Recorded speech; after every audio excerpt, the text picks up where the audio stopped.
Take the journey into the unknown with SNX Radio as we delve into the enigmatic world of UFO sightings and extraterrestrial abductions. Join us for conversations with leading experts and individuals who have encountered these otherworldly beings, uncovering secrets about their experiences, contact stories, and the profound implications for humanity. Listen as we reveal the incredible narratives of those who have undergone alien abductions, shedding light on the psychological and spiritual impacts of these encounters.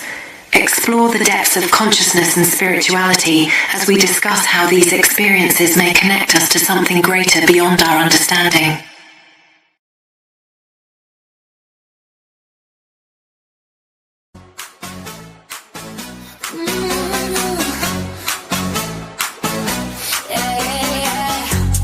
Met you on the back row, phone screen glow, slow motion halo. You say hit that follow, next thing, we're flying over cargo. Swipe up, then we lift off, both feet leaving this floor. Highway like a kid drum, you said, you ready for more.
Together we explore it, night after night. So go! Truth crime, disclosure, non-stop. SNX crew, lead the way. Different views, here to stay. James Gilliland orbs, peaceful contact shine. East City skies where the UFOs align. Daryl W. Sims, implants cross the line. Alien hunter evidence, truth redefined. Stephen Love Ray, phenomenal connections burning bright. Seth Breedlove, small town monsters, legends ignite. David Spinks, energy, holding deep. Vibrations rising, awakening from sleep. SNX, truth drive. Exposure.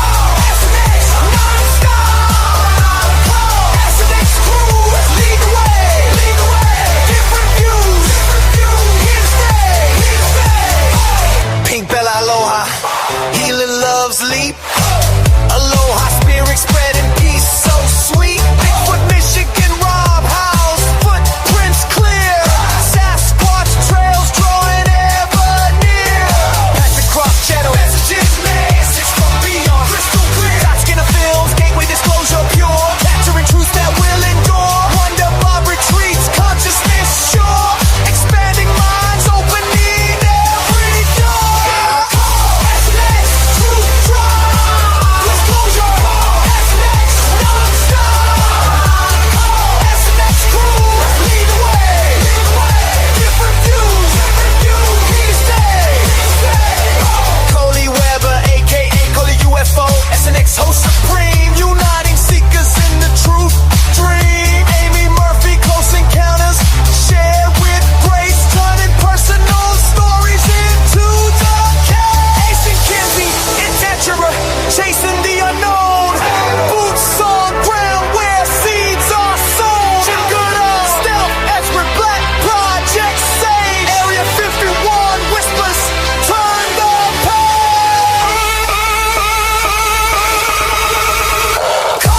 SNX, truth drive. Disclosure, SNX, non-stop. SNX crew, lead the way. Different views, here to stay. Roll with the truth, black with the stars. Truth, don't stop. Hands in the air, drop them bars. Truth. Disclosure, SNX crew, keep it alive. Let's go. SNX, truth drive. Disclosure.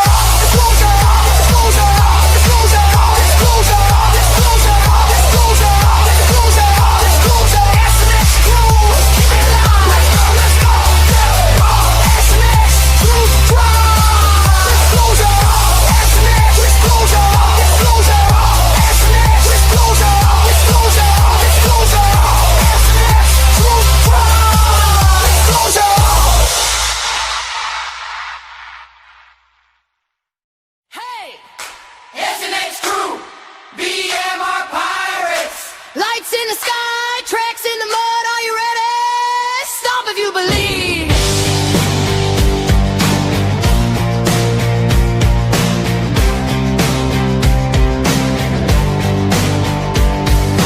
Out in the pines where the signals break through. Coley on the mic calling out to you. UFOs hover, ETs in the glow. Disclosure's knocking, time to let it show. SNX waves crashing through the dark. High strangeness rising, igniting the spark. Hear that whoop, feel that shake. Bigfoot's close, no time to fake.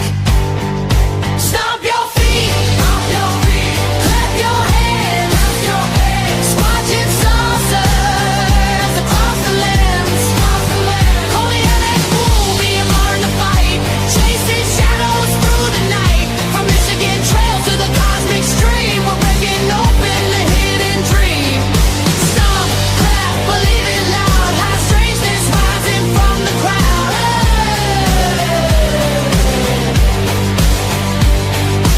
Deep in the woods, eyes glowing red. BMR step where the legends tread. Vocal thunder, snort in the ear. Sasquatch standing crystal clear. Books of encounters, tales so raw. Words with the bizarre, breaking every law. Breaking every law. Feel the ground shake. Hear the call. Cryptids walking, standing tall. Stomp your feet, clap your hands. Squatching saucers across the lands. Coley on the phone, BMR in the fight. Chasing shadows through the night. From Michigan trails to the cosmic stream. We're breaking open the hidden dream. Stomp, clap, believe it loud. High strangeness rising from the crowd.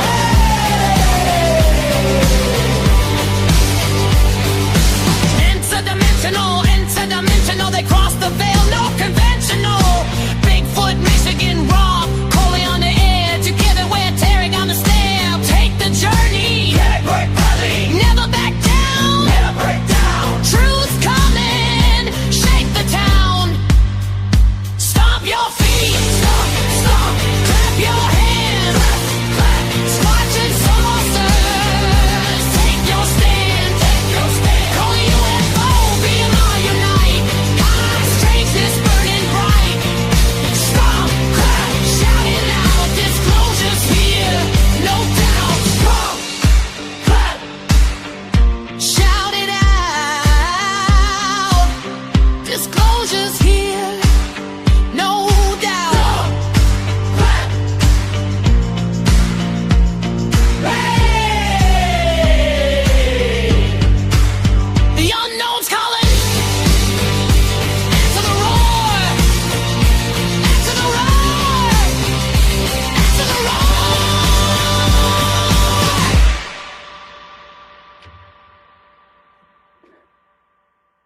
All right. Hello, everyone, and welcome back to another episode of SNX Radio. I'm your host into the unknown tonight, Coley, also known as Coley UFO. And you know what? Because Rob is doing the collab, and I know he doesn't like to sit out there while the music's playing. Oh, So I'm I gonna don't pull him mind up. sitting out there. Last time you Jeez. started talking, yeah. Well, that's how I let people know that we're gonna go on. So I Yeah. left you back there until then. So Oh, yeah. yes. Well, thank you. I know. I'd like to welcome everybody so we can go through chat and see before, and then we can introduce the great guest we have tonight. Yeah. Blazer is in the chat. Nice to see you, Blazer. You rock that wrench. Keep doing what you're doing. I appreciate it. Poncho. And then we have, Bigfoot Banter with Richie, who's actually here. So, and then Moon at Noon. Oh, thanks to you too. Oh, Kitty Catty Wax in the house. Can you see him, Rob? I see everybody. I can finally see everybody. Hello to everybody. Yeah, and we have Danny. Danny, welcome back. Yeah, a lot of great Gary. Oh, Gary, I don't know how you're gonna pick, but BMR is streaming to his channel as well. But you are a great wrench, also. You and Blazer keep rocking those wrenches over here. I appreciate it more than you know. There's a lot of people that do, but yep. And then we have Big Henry. Nice to see you. I saw everybody chatting earlier. That was so cool to see everybody early, and so everybody's kind of excited for the show, which is great. Like to see that. I'm excited too, Coley. I know you are. And Blazer still wants a card, but I think the joke was he can give it to himself. And Kitty Catty Wax says Rob. Yes, kitty. Oh, yeah, I love her. She's great. And then we have Bryce, or excuse me, I don't move you down there. How do you say McKig? Am I saying it right? M-I-K-K. I always feel bad. Will you pronounce that for me, BMR? I didn't see that one. You can't. I'm down at the bottom of the chat. You're at the top, I think. You can't see it on the screen? You did just fine. No, it says Mickey G. Hi, Mickey G. Oh, is it Mickey G? Okay, see, I don't have my glasses on, so I just want to make sure I don't either. So you don't know. Okay. Well, you know what? We apologize if we BMR'd that because if we BMR, you coined that too. I caught that. But Eve, nice to see you. And then we have. Sometimes my brain just doesn't separate them. Sam from Pretty Paranormal, hello and welcome. And Jean, welcome. It's nice to see everybody. So nice to see everybody. I just don't want to miss anybody. Janet, I hope. I really should just go get my glasses. Diane's in the house. You're all piling in, Coley. So you might be doing this for Well, no, a spiritual ascension. I'll get to the bottom here really quick, and then thank you, Poncho. You just got $20 from Poncho, Coley. I did. Oh, okay. No way, really. Thank you, Poncho. Oh my gosh, thank you so much. So if I missed you in chat, I apologize, but we're gonna get on with the show. Hi Denny. I'm sorry. Oh god, I feel really bad. One more I'll look. So hooking good. Yeah, I'm if I missed you guys, I really do apologize. I don't want to leave anybody out. But we're gonna get into it. So if you've never heard of Richie, he's Banter. I mean, he's got a great show going on. He's out, he's boots on the ground, he's a personality and a force all on his own. And when somebody's like that, Rob, why don't we just bring him on, and then everybody knows who you are, but you can do your introduction too. And then no can give his. Yeah. Yo. When everybody has a channel, it kind of gets, I feel like you can tell and talk about your channels better than I can, if that makes sense. Yeah, that does make sense. I'd like to start first before Richie G gives us his intro. I want to thank everybody. Yes. For this stream, you can find us on Coley's. Now, I want you guys. I see a lot of pirates. Mateys. Thanks for coming on in. Yeah, go over to Coley's channel. Poncho already showed you can love. Hop between them both. Hop around, toggle back and forth. You hop back and forth, if you feel like it, but you don't feel obligated. I love the pirates, though. I love you guys. I love the pirates, but I love the SNX crew as well. We need a name for the SNX. Coley's crew. Coley's. I don't know. I don't know. The misfits. We gotta come up with something for you. I know. So yeah, just show Coley to love everybody. Let's bust those numbers up for her. Oh, What's that? Let's bust up your numbers. Let's rock and roll. Yeah, let's rock and roll. So yeah, without werewolves here, without further ado, why don't you tell me about yourself, Rob? Now that what? I'm done talking. I don't need to talk about myself. Why don't you introduce yourself to just everybody? Oh my God, I'm Bigfoot Mystery Rob. Everybody, hello. Well, welcome, Bigfoot Michigan Rob. I'm on SNX Radio. Nobody knows who you are here. If they've ever even been here, no, I bet they don't. Okay, so that was That's really why good. This is all about SNX Radio tonight and Richie. It ain't about BMR.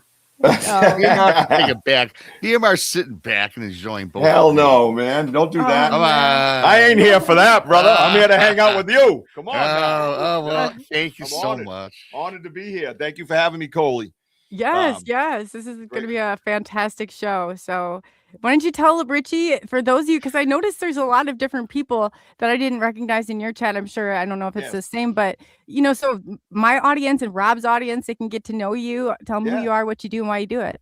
Oh, absolutely. My name's Richie B, and I have a podcast called Banter with Richie B, Saturday night, 6 p.m. Eastern time.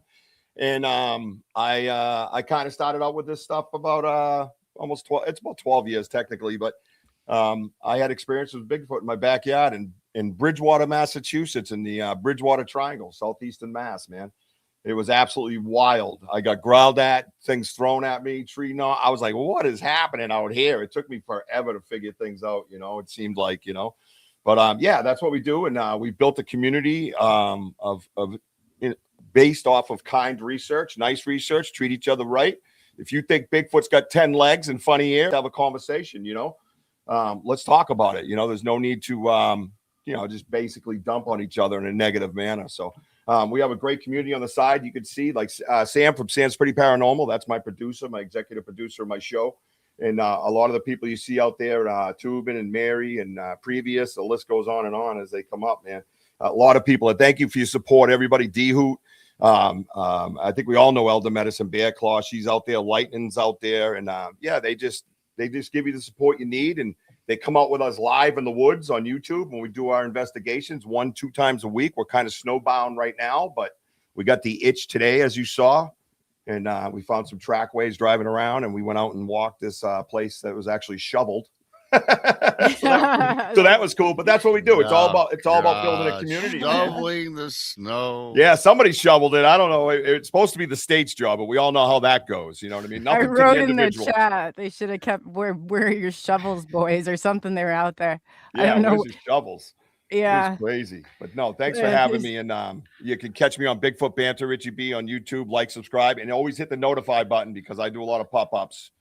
I just like, you know what? We're going out today. You know what I mean? And we go. So it's just the way it goes sometimes. I got like 83 kids. So that's how it works, I was married like 20 times. Relax.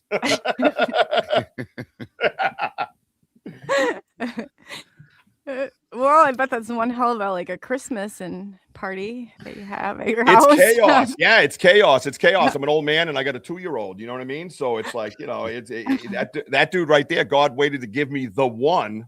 Every family's got the one. I'm the one in mine. And he's the one. It pays you back. He's the one in ours. And he's 2 years old. And I'm like, you couldn't have given me that little tornado when I was 32. You had to wait till I was 52. You know what I mean? Yeah. But hey, he's unbelievable. Yeah. Lots of things go on around my house on a daily basis. Every minute of the day. Oh, I bet. I bet it's a busy house you got going on over there. I love it. It goes well with my ADD and everything else. So it's like, you know what I mean? You get all hyped up and you just chase a child around, and you come in and work on your studio. You do a podcast. You go chase a child around. It's like, where'd you go? It's nuts. I love it. Yeah, I know. The mind of an ADHD person. Yes, you get it. Yes, I know you. Yeah. Yeah. Rob doesn't seem to get it. I'm trying to put it all together right now. I'm telling you, I really got bad ADHD. What was you saying? I know. I was trying to get past. Yeah, he might have it too. Yeah, I had it. I said he might have it worse than what I do, and I've never met anybody that. But I'm just joking. It's the stuff you do, Richie. I do too. It happens. Yeah. There's a lot of trains, a lot of squirrels, and a lot of moths. I'm like that all the time. It's what was that you saying? Oh. Yeah. Oh yeah. Well, tell them to click the link. Dumbass. Yeah. Anyway, thank you. Oh my God. Yeah. So when did you get into it? So you're out today. You go out on site, on location. Yes. You've encountered one, like, is it like BMR is like a class A, or have you, like, how close? No, I wouldn't call it class A's. No, I would not call it class A's. I've had a lot of experiences, and I've seen them kind of dot between the trees. And I actually had one on video. I just didn't even know it.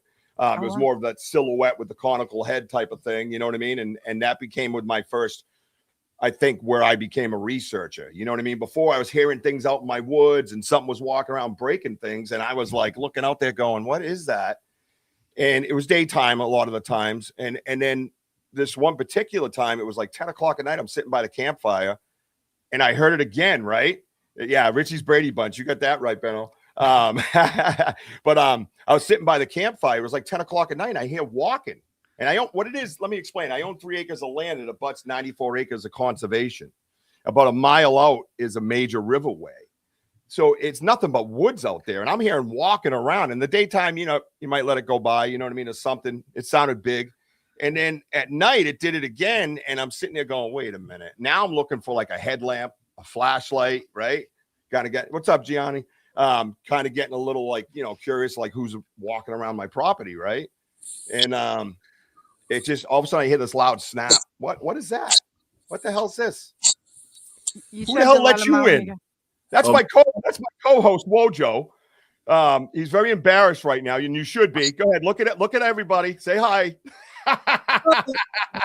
Were you sleeping? Wojo? Oh my God, I was sucking air everywhere. I woke up. I'm like, I looked at the time. I'm like, oh my God, oh no! And then I realized that I go, Richie. I go all these phone calls. I go, why didn't I hear Richie? Remember, like, being out in the woods? My ringer is off. Oh, you shut it off. So we were just out in the woods today because we can't stand it. We're snowbound in southeastern Massachusetts to the point where it's almost, you know, the area we're in was like a foot of snow, but there's some areas like 2 feet of snow, and it's frozen from being like 2 degrees out, right? Tomorrow we have like minus something coming in. It's ridiculous, right? Oh, Global warming's a bitch, but it's just like, so we go out today, and it's just, you know how it is. You're walking through the snow, you're trudging, and all of a sudden you, instead of a mile, you feel like you've walked 4 miles, right? It's just a lot more work. You know what I mean? But what happened was, we, not to jump around, but because Wojo came in and interrupted and got the ADD going again, right, Rob? We just got him on track. We just got him on track. Yes. I'm trying to figure out who the hell Wojo. My bad. Give me a break. Well, let's see. Yeah, Wojo, can you tell everybody who you are, what you're doing here? Don't worry about him. Yeah. My name's Sleeping Beauty, and I'm just waking up. Oh, no, I am so embarrassed. Welcome to the land of the living. I don't know. Yeah. Well, thank you for having me on here. I'm sorry I'm late. My name's Wojo, and I am Richie B's co-host. And actually, I've known Richie for like 25 years, and noticed he's had a podcast going on, and I gave him a call and I asked him what's going on. He goes, I have Bigfoot in my backyard. I'm like, you got Bigfoot in your backyard? I have something in my backyard. I can't even judge on this one. Yeah, Bigfoot in the backyard. Yeah. Yeah, thank God he doesn't drive a car in the Harvard yard. In the Harvard yard. He loves coffee. Coffee? You like coffee? We got the Midwestern. So, yeah. So that's how it all happened to me. And he asked me, I asked him, I go, hey, what's going on, Bigfoot, and whatever. And then he called me up the following day. He's like, hey, listen, my producer got sick. You want to go on, on a Bigfoot expedition? I'm like, I want to see what you're seeing. And that's how it all started. We went out in Central Mass and saw some oddities there of twisted trees and some huts, and that's when I fell in the rabbit's hole, and I've been with them ever since, and became a co-host, have my own podcast called Home of the Boom. Oh, by the way, and Bring it. Oh my God, I am like, I do not love this. This is funny. That's great. It's what we do. So, it's just fun, I know, man. I love it. It is funny. We just You have a guys, blast. you bring some serious information with like a twisted sense of humor, which I love. There's nothing Oh, more my that God. I'd love. Yeah, than you know, I was about humor. to say these guys, I already love them both because you know everybody's too serious sometimes, Oh, and I'm man. not serious. I mean, I can be straightforward and professional. And these two are professional, by the way, because you have to have humor. Because everything doesn't have to be just, oh my God, you saw a Bigfoot, how terrifying. Yes. There's always something behind it where we can pull humor from it. Yeah. No matter what. Rob, the I was playing experience is. skipping rocks with the Sasquatch in my Oh, dreams, there you and I go. woke up. I'm like, oh no! Well, that's yeah. I'd love to skip rocks with Sasquatch. Not the one I saw though. He skipped my body across the lake, for God's sake. Yeah, I saw the one you saw. That's interesting. Yeah, Very interesting, you know. brother. Very It's interesting. Interesting, yeah, to say the least. Yeah, we have a mutual friend. If you notice over here, Yeah, I see that. you Yeah, recognize the artist who did that? Sybil Irwin. Correct. You Yep. don't recognize whose encounter that is. That I can't see as clearly. So, All right, I'm gonna Ernie pass. Davio. Okay. Yeah, Yes, Ernie I know Ernie. Davio is a good friend of mine, and he entrusted his story to us. So we actually own his story and his pictures and things like that because I wanted to memorialize it forever for him. You know what I mean? I wanted to get it out there right, and he entrusted that with us. So yeah, he had mentioned that you had an art rendering of I do. of what Yep. you. I have saw two. it. Oh, you saw it? Okay. Oh, I don't really do like say you're a guest on my show. I'm totally organic, man. Like I don't want to know nothing about you until you show up. And then I'm like, and I want to know who you are because you got to know who the person is because I don't want to be sitting there being bullshitted. You know what I mean? So I want to have a conversation and say, oh, hey, where'd you grow up, man? You know what I mean? There you go. No, I love it. I just think it's that. And then the passion of what our stories come out because it's who we are. If you've had these experiences, it's who we are. You know what I mean? For me, having those experiences in my own backyard was absolutely wild. And I always talk about the major experience that kicked me into a researcher was when I was sitting around. I heard the fire pit. That was at 10 at night. And then I went inside and I remember going, yeah, I think I'll douse this fire and head in because there's no headlamp on that thing. So I go inside and it just racked my brain till 3 a.m. Blew me out. Right. So, time goes on and I'm raking around this fire pit. And it's broad daylight, man. It's winter. I think it's around December or something. And all of a sudden I hear over here, like, it has to be 80 yards tops from me, but there's a thicket between me and it and a game trail that goes into a clearing. Well, up in the clearing, I hear like that as I'm raking. And I look up. First, I look to the sound. So I'm raking and I go like this. And then I see this beautiful fresh tree come down like an oak, elm, whatever it is.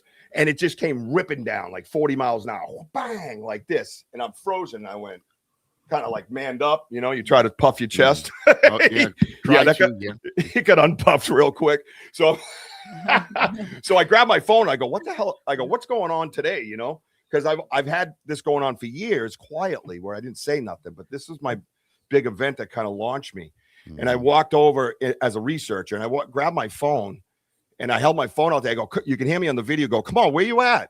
I'm doing this little scan and I hear this come through that thicket. So at first I'm like, hey, this is my land, dude. That's yours. You know what I mean? Like, I'm trying to negotiate with this thing that can see me, but I can't see it. And he just ripped down a tree. I couldn't break a branch off that tree. And I'm over here trying to negotiate. And then I realized one critical component to the story, Rob. I was raised by my mom. And my mom, women live longer than men for that reason. And I went, yeah, let's back up. And I backed up to near the street. So I have an acre of land that's fenced in. So I backed up to the center of my grass. And I swear to God, my hands went on my knees and I went, what the hell just happened? And it was the first time where I had something physical come back at me and physical I watched. And it was crazy because 6 years later, I was over Wojo's and I got this new technology on my phone and I could never see it. I looked around, I looked at my phone. It would just pixel out. And I started playing around my phone and we got a black silhouette of where he growled at me from with the conical head, shoulders, muscles, everything. I'm not saying he's a class A, but it's a B or C. It's like a 72 grade. That's both. You know what I mean? So, but for me as a researcher, I put all the components together to get validity, right, and make understand it better. So I hear the walk, and that's going on. All these things still happening. The tree breaks. I get growled at. And then years later, I get validation because I could never see him, but I got to see who growled at me, and whether he's a black silhouette or not, I know I aimed right at him. You see my phone, I hit him, boom, right where the sound came from. And that's where I went, okay, I need to know more. That's it. I know what's out here now. As far as I'm concerned, this is what it is. And I became a researcher through television. I became a researcher through documentaries and watching Alex Petikoff and stuff and trying to look through. I had him as a guest on my show. He's a great dude, and he's more scientific in a sense. Yes. You know what I mean? And we had him on searching for the Alaskan Sasquatch when he went out to that cabin. Yes. Yep. Yeah, where the baby cries. Only when the women are there. Oh yes. Those the Kushtaka. Yeah. I always said to him, I go, dude, what are you flying out to Alaska for? It's in my backyard, bro. Just come on. You're in New Hampshire. Just shoot down to Massachusetts. Let's go out, But I used his camera to look through, and I would look through at the trees, and I would look for different things, And then that's where I got the idea for YouTube Live. I wanted to share it with everybody else and show them that this stuff was real and that you can't dispute it always because it's right there on YouTube Live and everybody watches it. And we get so much stuff from doing that. And people kept telling me, put down your phone. You're not going to get nothing with your phone in your hand. And I'm going to tell you right now, if this ain't a 5-hour show, we ain't going to get through the stuff I brought. Never mind the stuff we got. It's insane. Gift and chair, communications. Wojo's the catalyst for the communications. And he's talking, he talks with Elder Medicine Bear Claw and Ernie Davio. And, there's so many different components to our team. Everybody on the side is researchers. You got JT over here and Sam, like I mentioned, D Hoop previous. General Tidbits comes out with us. They're all researchers in their own rights. They put on their headphones. They watch it on TV. They say, hey, they bounce things off of us. We have conversation in the woods. Did you hear that? Yes, I heard that. What did it sound like to you? It's just like validating when you're doing paranormal research. We can always do a part 2, Richie, if we need to too. Don't worry. Yeah, you need a 3, 4, 5, and 6. You're gonna need a 3, 5. Well, I will take care of it. But the communication is big, and that's something that Wojo had really got into, and I want to give him that credit. I always do. And we have things that we can show you here how there was forms of communication. It was wild. Would you like to pull something up? You just let me know. We'll get that in a minute if you'd like. And sure. One other thing is I actually heard them talking back and forth with I don't know if you know Dave McCullough from he's from the Massachusetts area, but he was a big member of the place that starts with the letter B and another thing over here. But he came out to research my backyard, and we sat there listening to him converse back and forth. It was the most wild experience I ever had. I thought the other talks about that too. I don't know if you know Carl. It was wild. And when they got done, they went back and forth twice. And the second time when he started up and when he got done, he did like a chest pop, and then the other one picked up and said something back to him. And he finished with a chest pop. And we were standing there leaving. We were all just frozen. Like, what is happening? And Dave looks at me and says, I think they're here because of you. And it's the most profound statement. I didn't realize how profound that statement would be. I really did. So true, though. It really is. Yeah, you're bringing us on such a great journey, and again, just going back to about like your phone and stuff like that. I mean, what was so awesome is that he came over my house. Once he played that video, which I didn't even see that video, but you can hear. Like it was just about the audio. But then I'm looking, I go, dude, you got movement here. And so I grabbed my phone and just placed it right over, and then you could just see like 4 different areas of movement in the woods. It was zooming it in, and like I said, just Richie just knows how to bring it, and it's great to show us all these, factual, things out in the woods, having factual huffing and things like that. I mean, there's a lot going on in these woods. It's just insane. Yeah, it's been wild, man. It's been a wild journey, and it levels up. I don't know if you felt that, or if anybody else in the audience feels that. It seems like the more we go to our same research area over and over, we research one particular area. Can you guys mention what forest? Did you mention it? I must have missed it. What forest it is, or can you? It's in the Bridgewater Triangle area. Bridgewater Triangle, yes, Yeah. of course. Okay, Yeah, very Lon good. Coleman coined that, the Bridgewater Triangle years ago. Yeah. But it's really a big rectangle, really, to be honest. Yeah, we all are. Yeah. Yeah, the triangles, he did the right thing. He got that loot, and that's good for him because he's actually helped the field a lot quietly in the background. You know what I mean? So everything helps, right? Everything helps as long as we're respectful to one another and we don't just go into a room or onto a YouTube live and just start screaming negative crap and you don't know nothing and all that garbage. That gets you nowhere. Any aspect of life, you will never get anywhere arguing. What does it do? Discussion wins it. I refrained from that many years ago. When you come on my channel, I want to hear your story. Yeah. And I'm not going to argue with you because I didn't walk in your shoes, man. I don't care if you come on and tell me that Bigfoot came out of an egg that was dropped by a dinosaur. I'm going to listen to you, man. I didn't walk in your shoes. I know that's kind of elaborate, but you get my drift, right? No, I do. I say almost the same thing. I swear to God. We didn't walk into people's shoes, and I don't go for people slamming people. Hey, if you go somewhere else, right? Yeah, yeah. Just to kind of bounce off each other a little bit, because I know I like to do that. It's important. For us, as we were out there and we were looking for this physical, flesh and blood, I even said last night on a show, I fell for the, a Gigantopithecus thing for a week. You know what I mean? Yeah. That changed rapidly. I'm more on the first type primitive human on a higher frequency at this point, just because of the different things that we're seeing. And one of the examples I use, psychic mediums are on a different level, right? They're on different frequencies, right? They pick up on different things. They have different abilities, we would say, right? Yeah, and they certainly have a different opinion. I can tell you a little later today. Yeah, but keep going. Yeah. No, yeah. So you know what I mean? And they do. And I'm friends with a lot of them, and I'm learning how to be one. That's kind of funny. I at a different level. Yeah, it's been wild. But I've had it my whole life. It's just coming out now. But anyways. So it just seems like things are kind of evolved, and they kind of let you have, what they want to give you as opposed to you going out there and just finding them. You know what I mean? It's been pretty wild. And like I said, I've had them dot between the trees, and I've had other people talk about that too. I don't know if anybody else has seen that, the real jet black shadow type thing.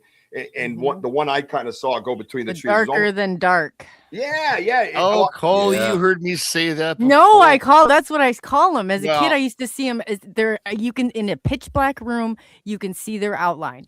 They're darker than dark. That's what I will tell you this. There's nothing to relate with Bigfoot. I'm not going to get into this now. Keep going. But I seen a shadow person in my house that was darker than dark. It came out of darkness. That's exactly what the definition of it is. That's it.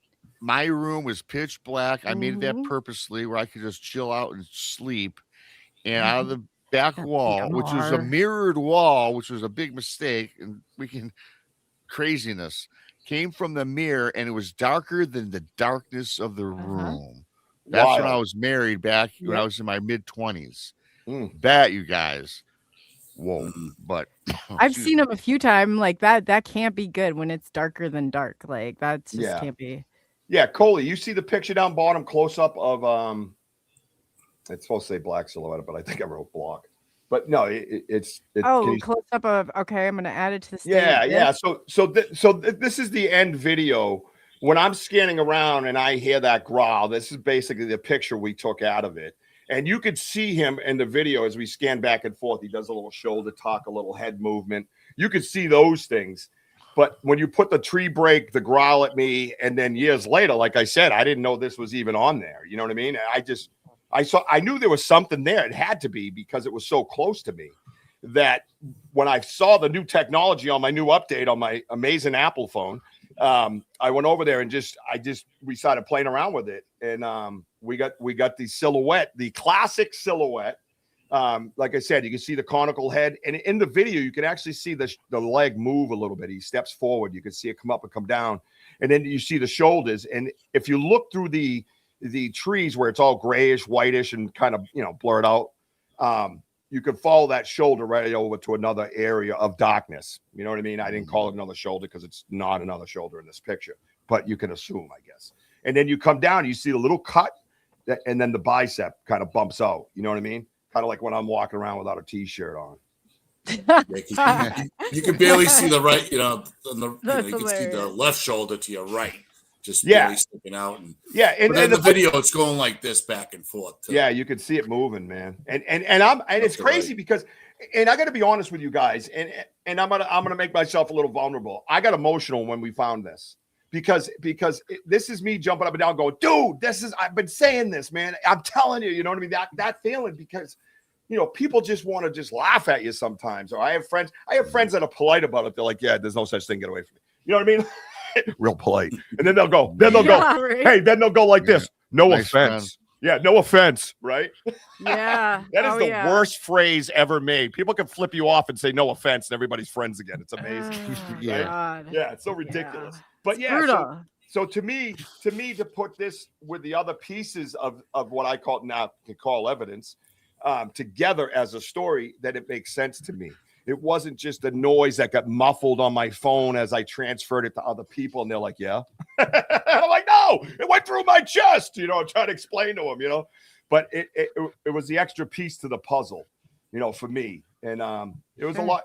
It was pretty amazing, and it was in my backyard. Context is everything, Rich. Context is everything because of hearing those huffs, and you had this. And you brought it to show it to me and my friend Darren. And then that happened.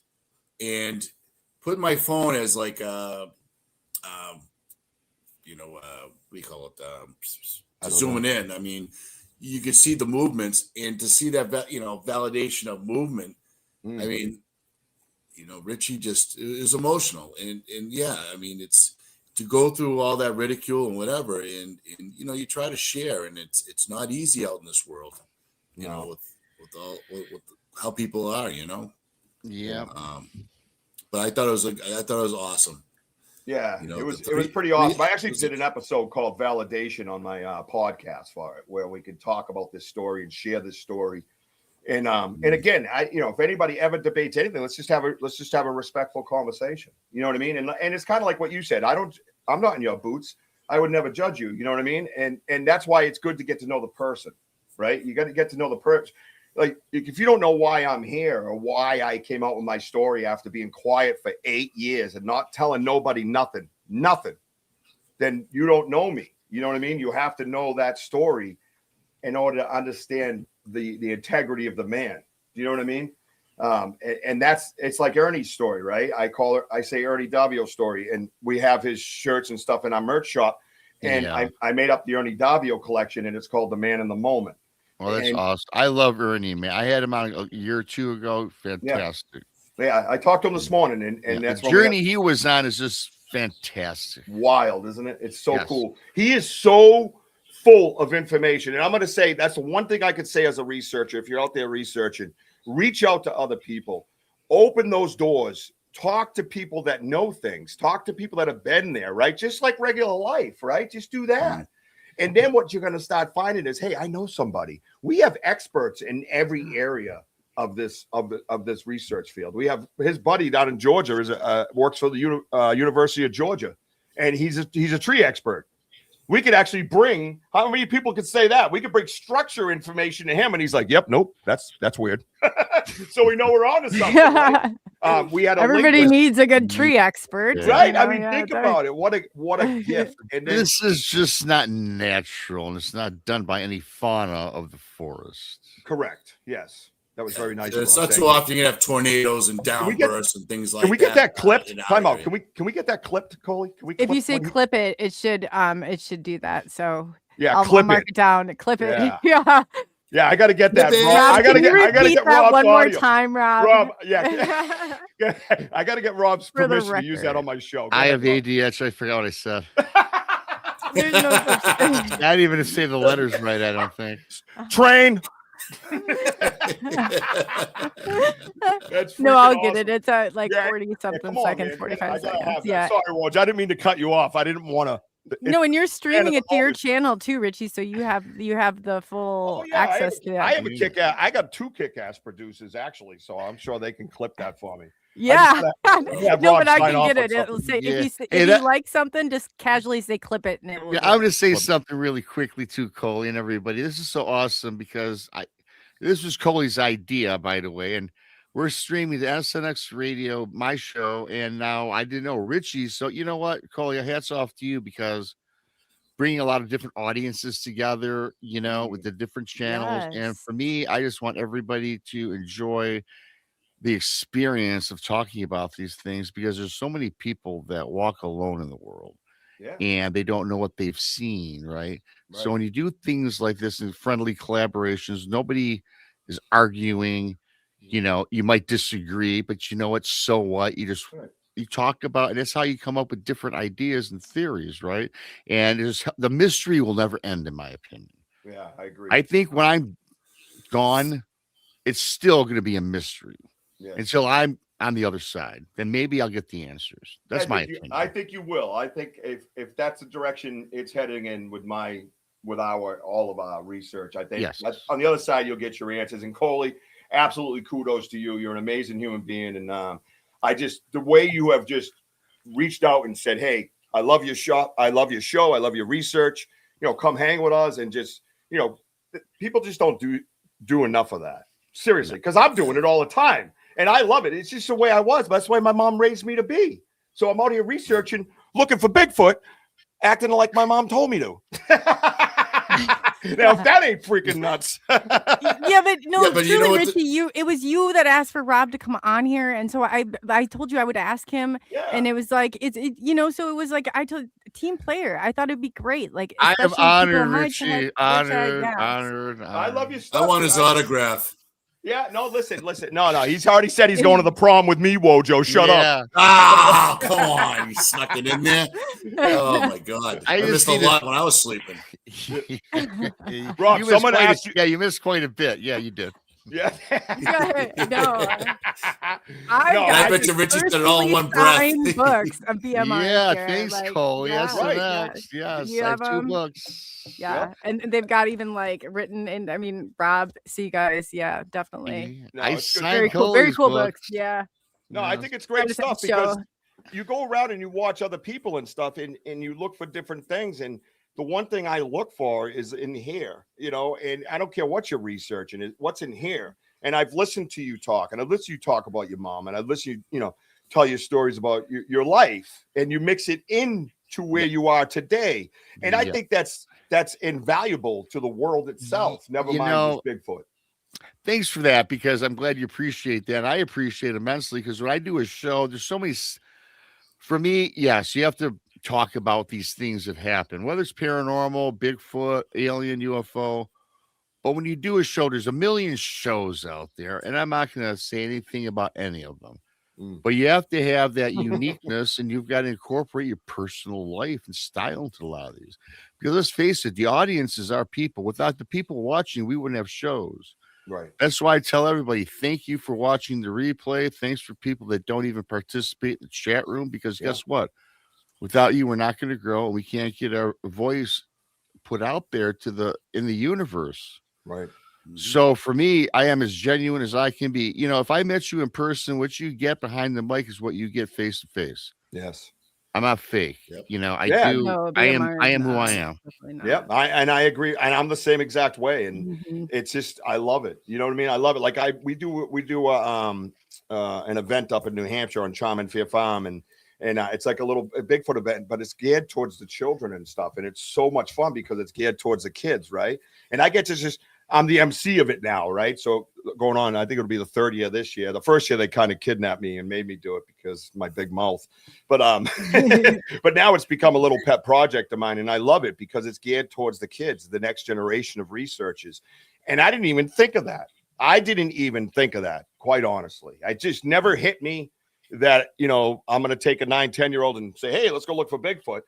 But there's so many of them interested, walking up to us, asking us questions and, you know, stuff like that. And they have they consult with myself and a few other people about how to set up the little trail to find things for the kids and stuff. And this year we're doing a scavenger hunt for the kids, you know, and that's what it's all about, man. it's out there being like that. That's the guy my mom raised. And then I get to go out in the woods and talk to aliens and Bigfoot and all kinds of other things. It's quite wild, man. And I got some pictures I'm pretty sure blow your mind. And I don't know if a lot of people have even seen anything like this. And I don't know how everybody feels about like the self-illuminating eyes and the lights in the woods. And no, they're not orbs. I'll prove that to you shortly. You know, things like that. I listened to the orb stories and stuff, and I was a paranormal researcher for many years. And I saw apparition in my room when I was a child. So who turned out to be my grandmother, but who, you know, I have these different things and sensitivities. But when we started kind of moving up and researching this one area, and we come walking out and there was these lights over there in the woods, we were like, what are those? And you try to like look for the house across the street or the house down over the hill. And you're like, no, that's a hill. It ain't going to show up. You try everything to rationalize it, debunk it. And then the lights came closer. And then you sat there and you realized the lights kind of coming towards you. And then I look over at Wojo and I said, well, you got an Android phone. The only good thing that the thing's good for is its camera. You might as well take a picture. Oh my God. Right? We go to dog water. You didn't think I got Hey, Wojo, I got to ask you, this is nothing related to the show. Is your last name Wanowski? Because my favorite sports story in Detroit is they call him Wojo, but his name is Bob Wanowski. And they called him Wojo. So I just wondered. It's a Polish thing. No, I'm actually I'm Lithuanian. I'm Italian Lithuanian. Okay, so I'm close. Yeah, neighbors. Yeah, hey, you know what? We're all mutts in the universe. Anyway. We wear bow ties, by the way. Yeah. So when I was 8 years old, playing football, and I had this football coach. He sounded like Wolfman Jack, and he always says our full name, but then when he attempted to say mine, he goes, "Come on, Steve! Hold on. But I want yo Wojo." I go, okay, but my last name is Wallengevich, and everyone calls us Wallow, but it was I know, really.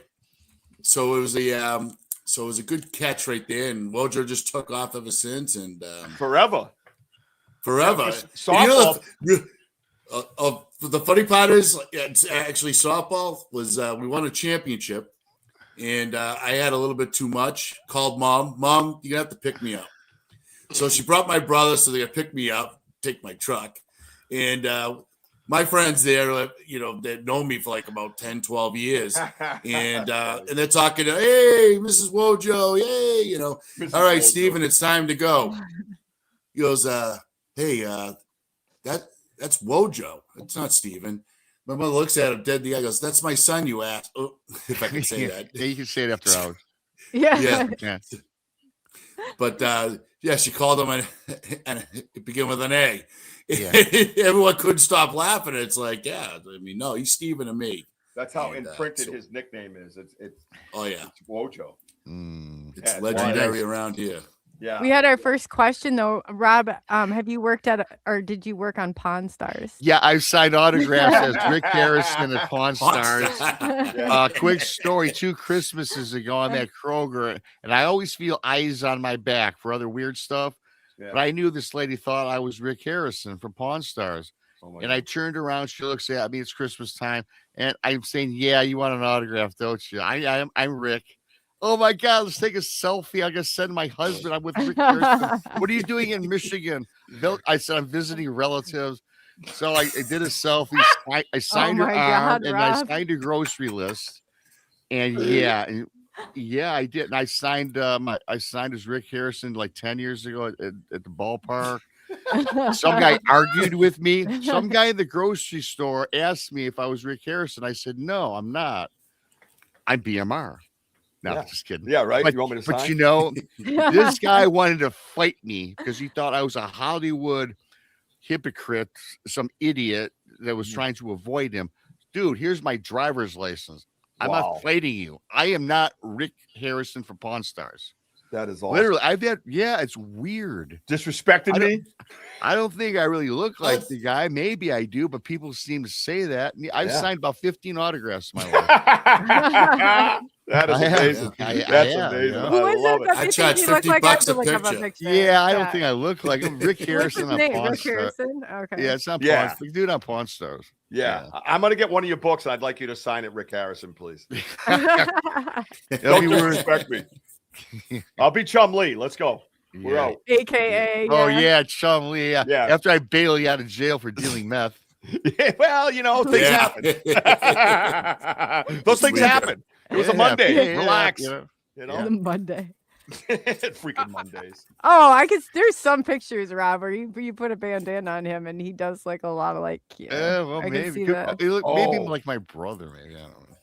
Yeah, you should do a Pawn Stars background with Rob and Bigfoot. Well, you know, Mike, I do want to go back to Vegas. I go to Vegas every few years. I'd Oh, like to go boy. back into his shop and see Yes. if I can turn some heads. I'd like to try Yes. that. Yeah, that'd be pretty cool. Get yourself a shirt and everything. Walk right in Yeah, there. yeah. Yeah.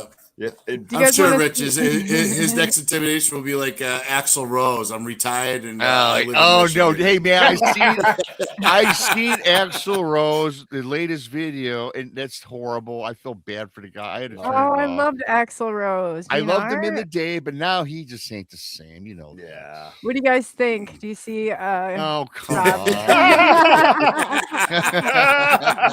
Wow. No. I love it. Rob, Maybe come on my we- show. I'll tell everybody it's Rick Hey, Harrison. well, you know, I see a similarity. He could be my brother, I guess. Yeah, I could see that. There's Yeah, a couple of them. Yeah, you put a Yeah. bandana on him, and this fitting Well, image. well, I tell you What- what, the third picture kind of looked like me. I would say. Oh, But- let me. I didn't Oh, pull here that we one go. back Now up. she got a and I, clip. I, Mr. Here is I- stunt double. yeah, I pictured a bandana on him, but yeah, I'm more handsome. I think. I don't. Yeah. Maybe I can find a Rick Harrison in a bandana. Yeah, no, please. You said kind of the third one because I had it down, and then Yeah. now you encouraged me to pull it back up. Well, thank you, Amy. Amy says I'm far better looking than Rick. Amy Creel, my first matey of the chat room. Our mateys. Yeah. Word to the pirates. Yeah, we love the pirates. They're Arr. some good people. The pirates. Speaking of the pirates, subscribe to SNX, please. Thank you. And of course, Richie's banter. The links have been, I tell you what, the moderator's been fantastic. Like all the links have been dropped throughout this show. Unbelievable. It is fantastic. Thank you for that. Thank you for that. Thank you for that. We definitely got to get a radio opening for your SNX radio. That's right, Jim. We're over here on SNX radio. We're here with BMR. We're putting it down and crazy with Wojo and Coley. Back to you, Bob. Well, Amy Creel too has seen me in person. I'm much all right? better in person than I. Yeah, that's what it is, right? Yeah, there you go. I hear you, bro. Enough of me, my God. I just you know what? It pulled up on a different screen, but I'm grabbing it really quick. Well, we can move on, Chloe. On Oh, that yeah, note, I'll be back. yeah, On yeah. that note, I'll be back in a minute. No, he'll be back. You had to go Well, put- how you had we to go- got to do the? Well, I'll just Gotta pull put it up some- here, and then we'll do the comparison. He had to go powder his face from all that blushing he was doing. BMR. Yes, we're on add some you. eyeliner. So Yeah. you want to do some structures first? You want Sure. Tell I me got which that one, video. when, where. Well, structures, are pretty basic, right? So Yeah, it doesn't matter which one then. I do have no, it don't matter. We're gonna get into it anyways. I just want to show Okay. everybody, get them a feel for the area that we wander in, right? I actually have whenever, I don't know how long we're gonna go for, but I don't care either way. But I actually have some other structures, but they go up on the green screen. And my green screen, if you haven't seen my show, is 7 feet tall and 8 feet long. And I stand in front of it. Seen it. I stand in front of it like a weatherman, and then we get to break down the evidence really up close and personal.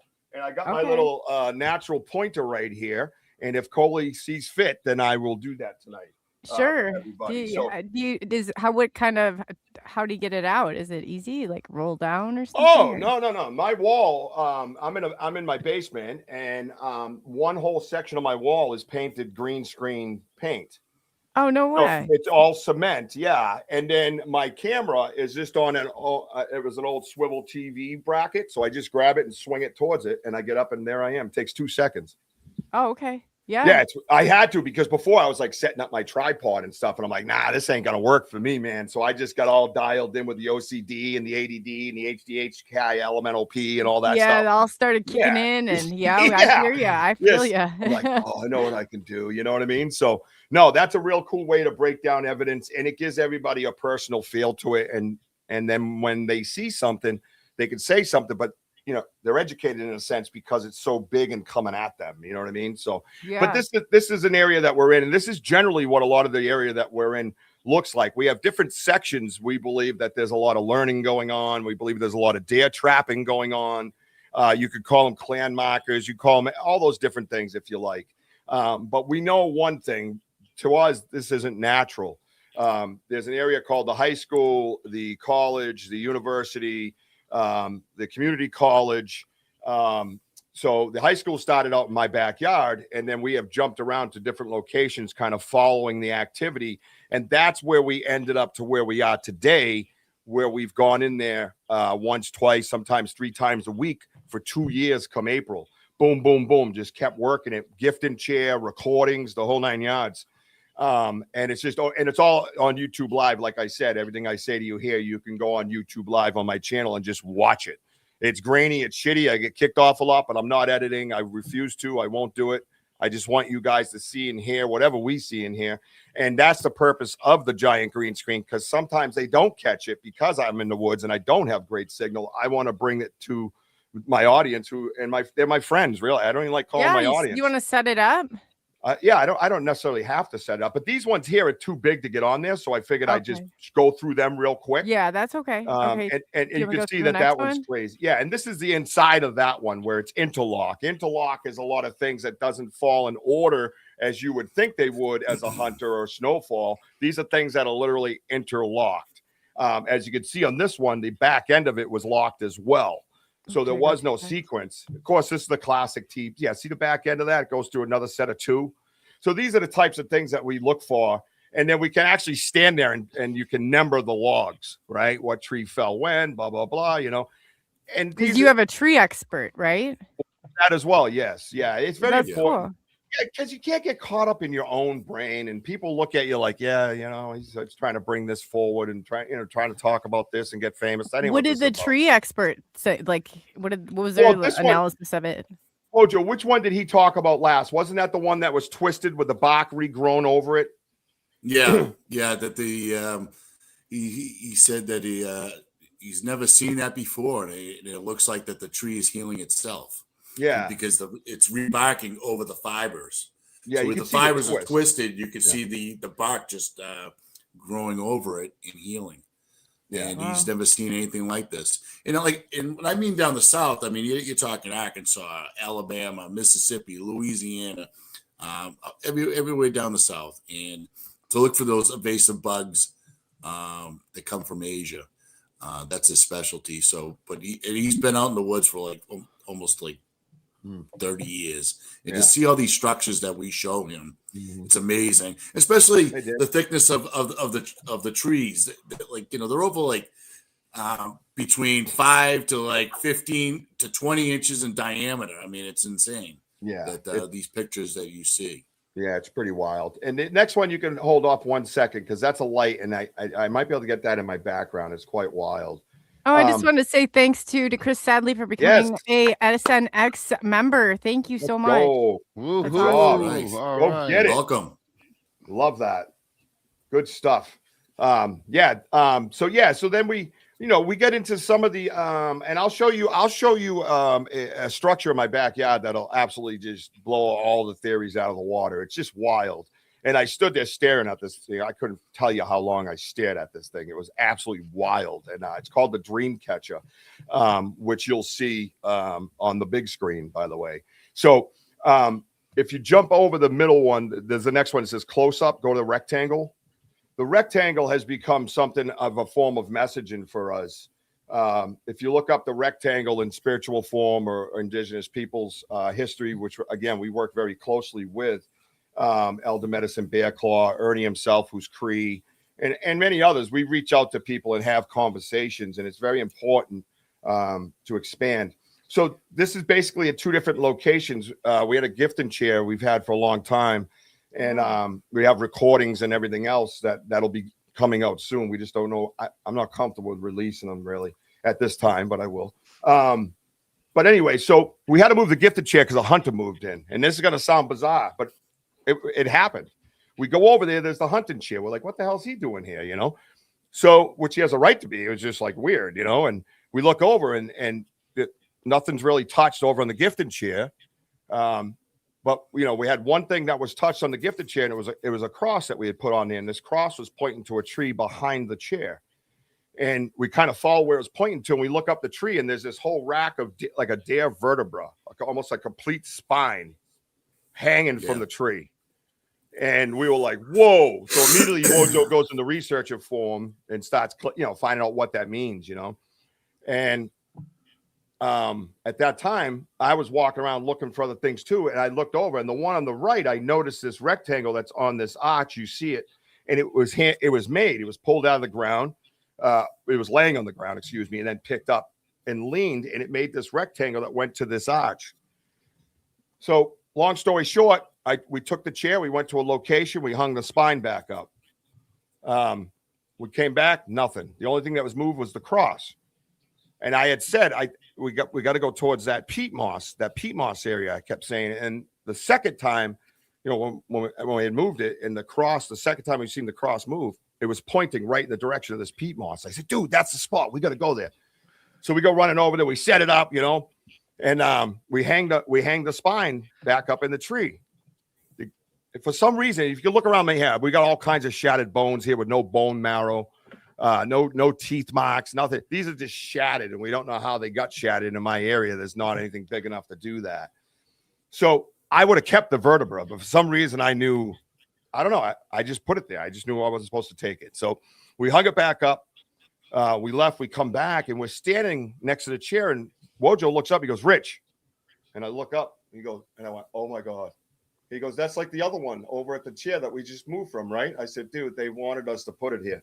So if you look at the one on the left, this is over at the new gifting chair site on the left, the old gifting chair site on the right.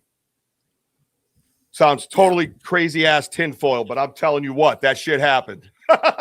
And then the spine was gone, and we've never seen it since. Wow. Never seen it since. It was absolutely wild. So can I interject for a second? Oh, no, you were late. You get punished now, and you have to listen to me talk the whole 82 hours. But go ahead, sir. Sorry, Dad. Sorry, Dad.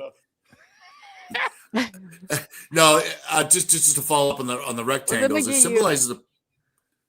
Sorry, Yeah, I have a comment over. You can't see you. Sorry, there you go. Here, I just turned the banner off for you. Also, I didn't realize you were completely being hidden down there. Sorry. Good job, Coley. There you go. Now you can. So like the rectangles that you're seeing here, it symbolizes protection, enclosure, and stability. It is used to separate people or spirits from the outside world, acting as a boundary, representing controlled balance or rigid structures. I mean, so when we started seeing these, the cross turning and again, when Richie was talking about the vertebrae up in the tree, and I had a sense of it's something spiritually.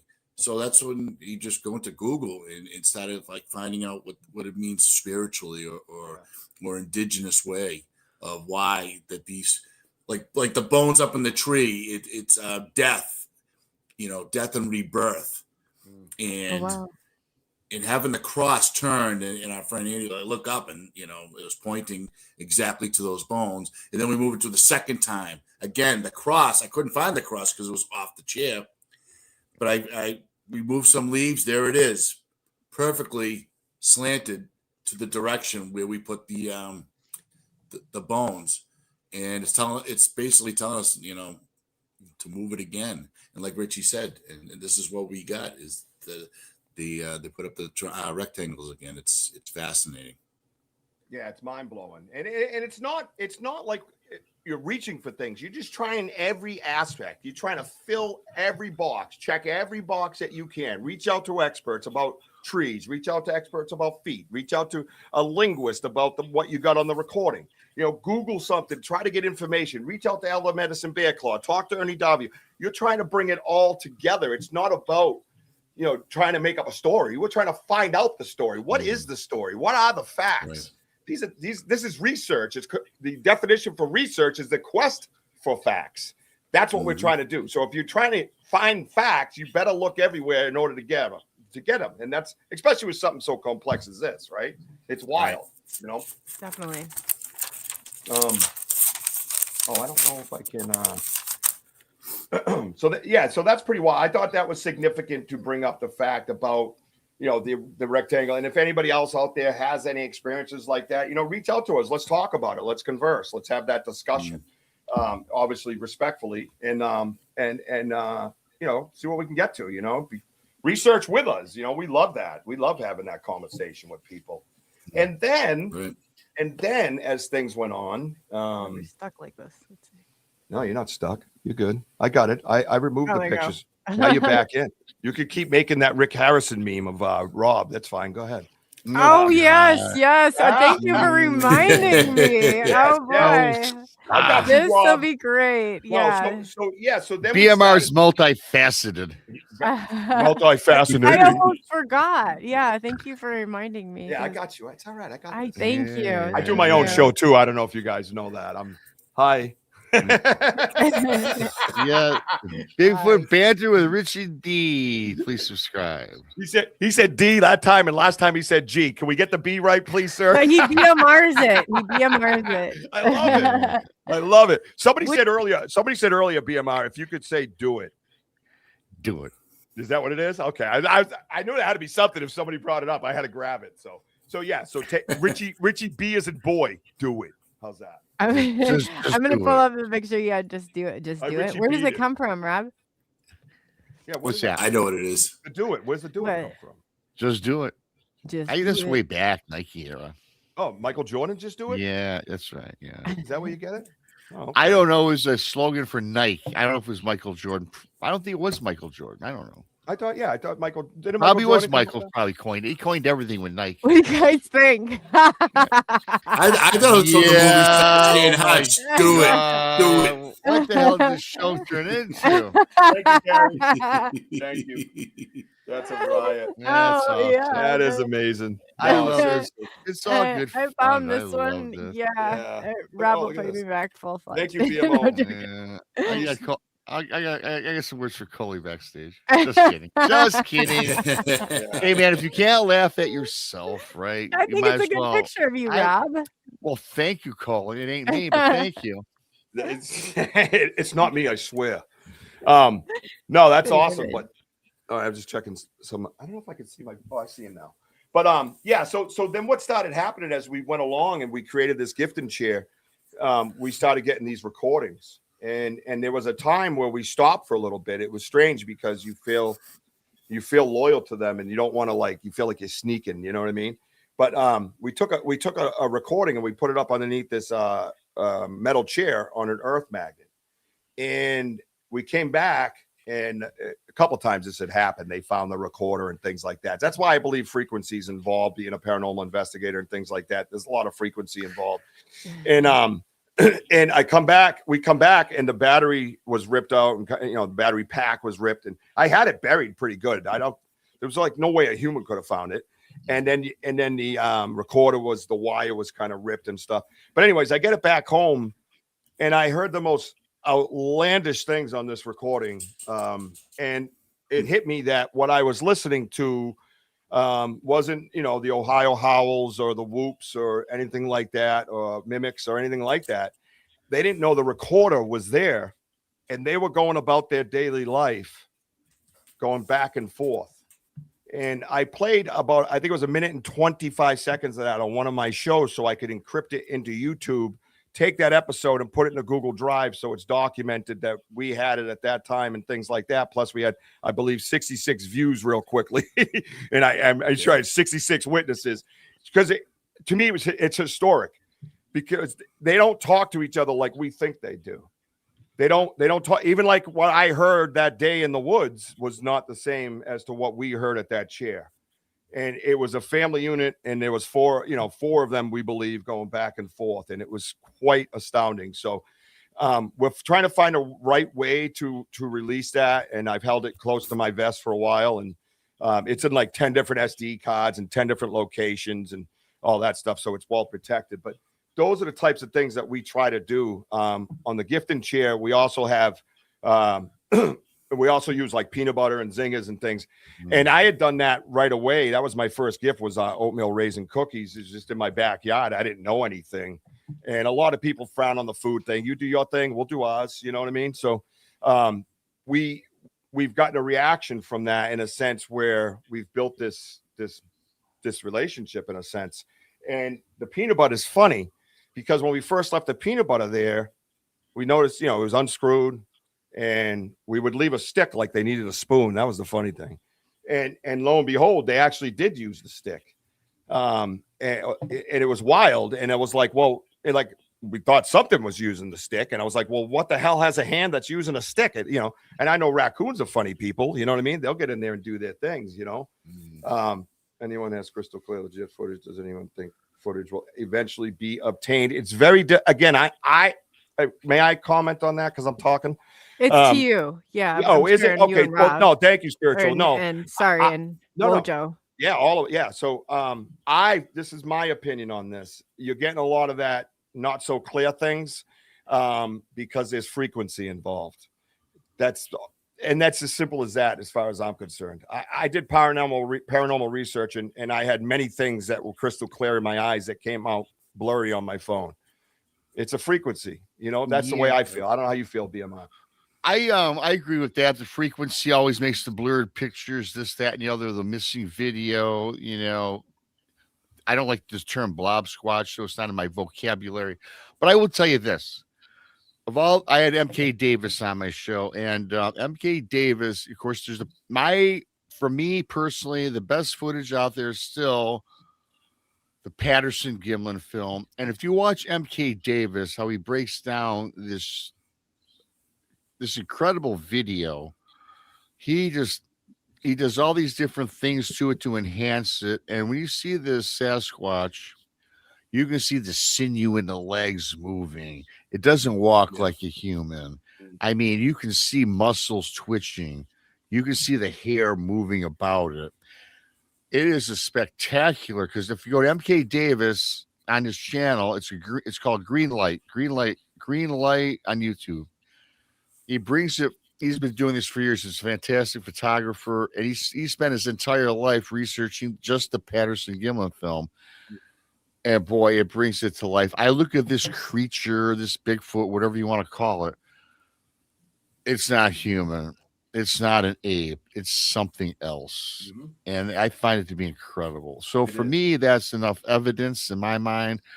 We certainly can't say it's actually Bigfoot, but in my mind, it's the gospel right now.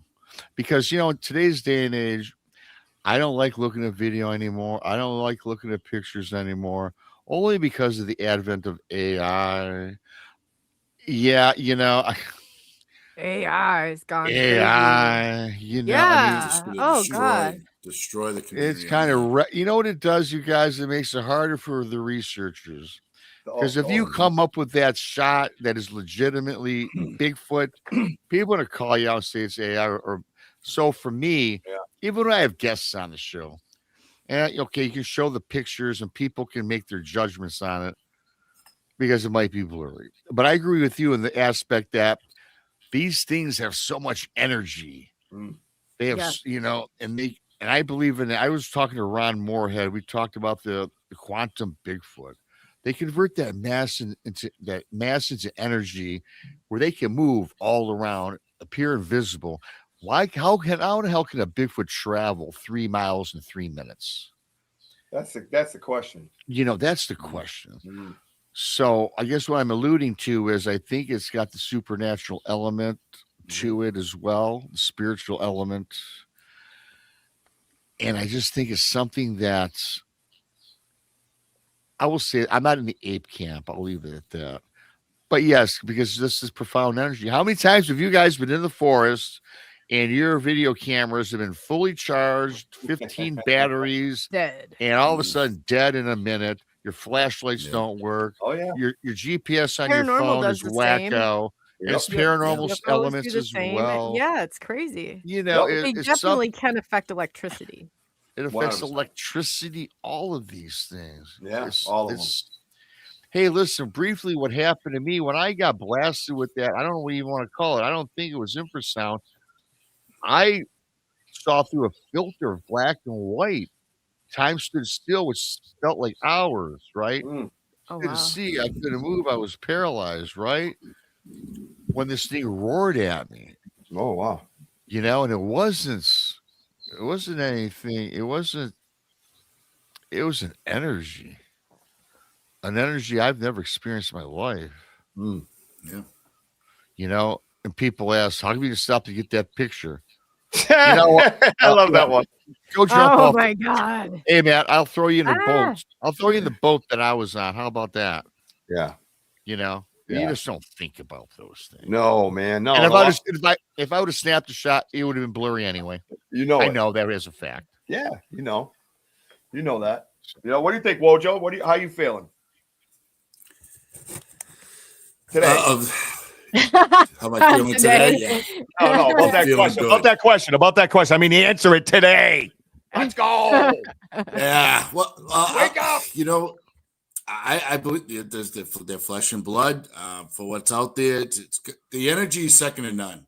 I never experienced anything like that out in the woods where it can make your chest squeeze, your ears ringing, and you feel like you're gonna vomit.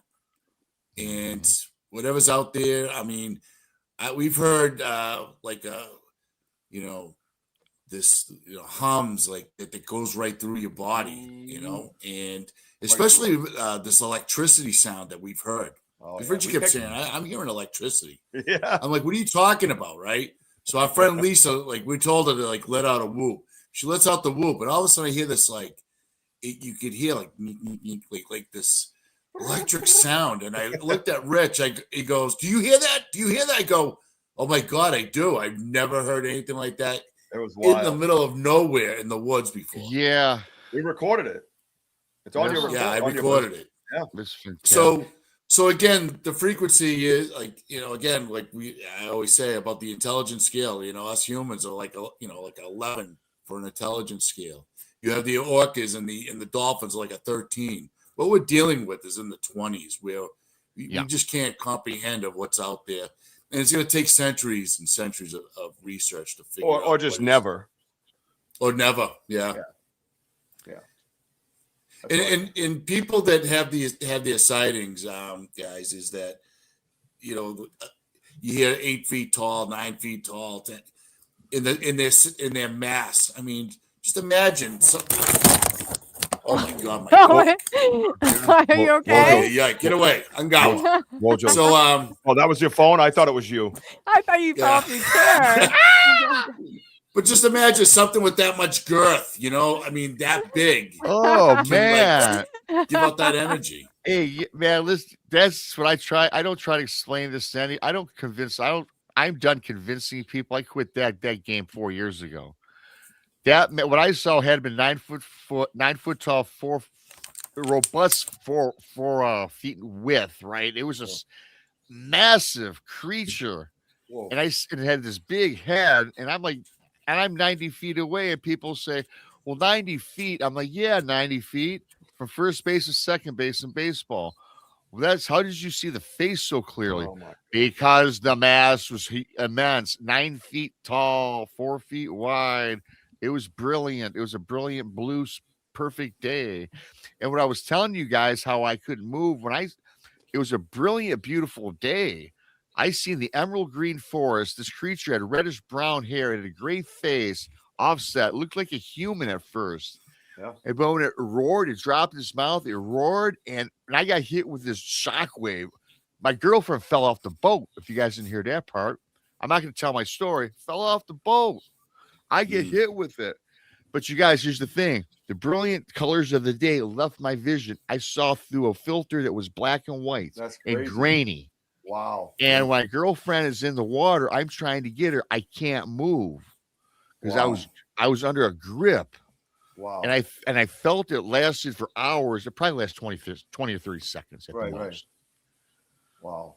You just can't explain these things. And that was from 90 feet away too. That was 90, the same. Yeah, about 90 feet. I'm estimating 90. I always say 90 feet. I don't change. No. No. I'm just saying, make sure it's the same event. That's what I wanted to make. Same exact event. 90 feet. We were drifting from shore. I approximated 90 when this thing came out of the clearing and standing at the shoreline. Yeah, and it was something I'll never forget. Yeah, no, that's important because I've been zapped twice. Down in bed for almost 4 days, twice. Same exact amount of time, same exact failings, the whole 9 yards. But I wonder if that's what it is, if you're 90 feet away, because I was more than 90 feet away. We had them run by us at dusk, like just breaking through the trees at like, it was just crazy, dude. I was looking at a print and then boom, the whole woods blew up. And I just jumped up like this. And both incidences like that, I ended up in bed for the next almost 4 days. To where this dude had to keep calling me, come looking for me, and do his own research because my doctor drew blood and said I was fine. Wow. I'm like, well, am I really? But I wonder if you got hit with that like I got hit, but I was further away. I don't know, just the thought, right? Well, yeah, I'm not even going to get into the rest of my experience. That's right. It was terrible because the girl I was with died 2 months later. Oh my God, Rob. Oh, you guys know what I did to Rob the first time I heard this? I told him he was a cheap date you didn't tell me the outcome of it. That was so bad. I'm surprised. You know what? She called me a cheap. She called me a cheap date. She called me a cheap date because the rental cabin I got for free from my buddy that was in real estate, and the little shitty ass skiff boat I was in was free as well.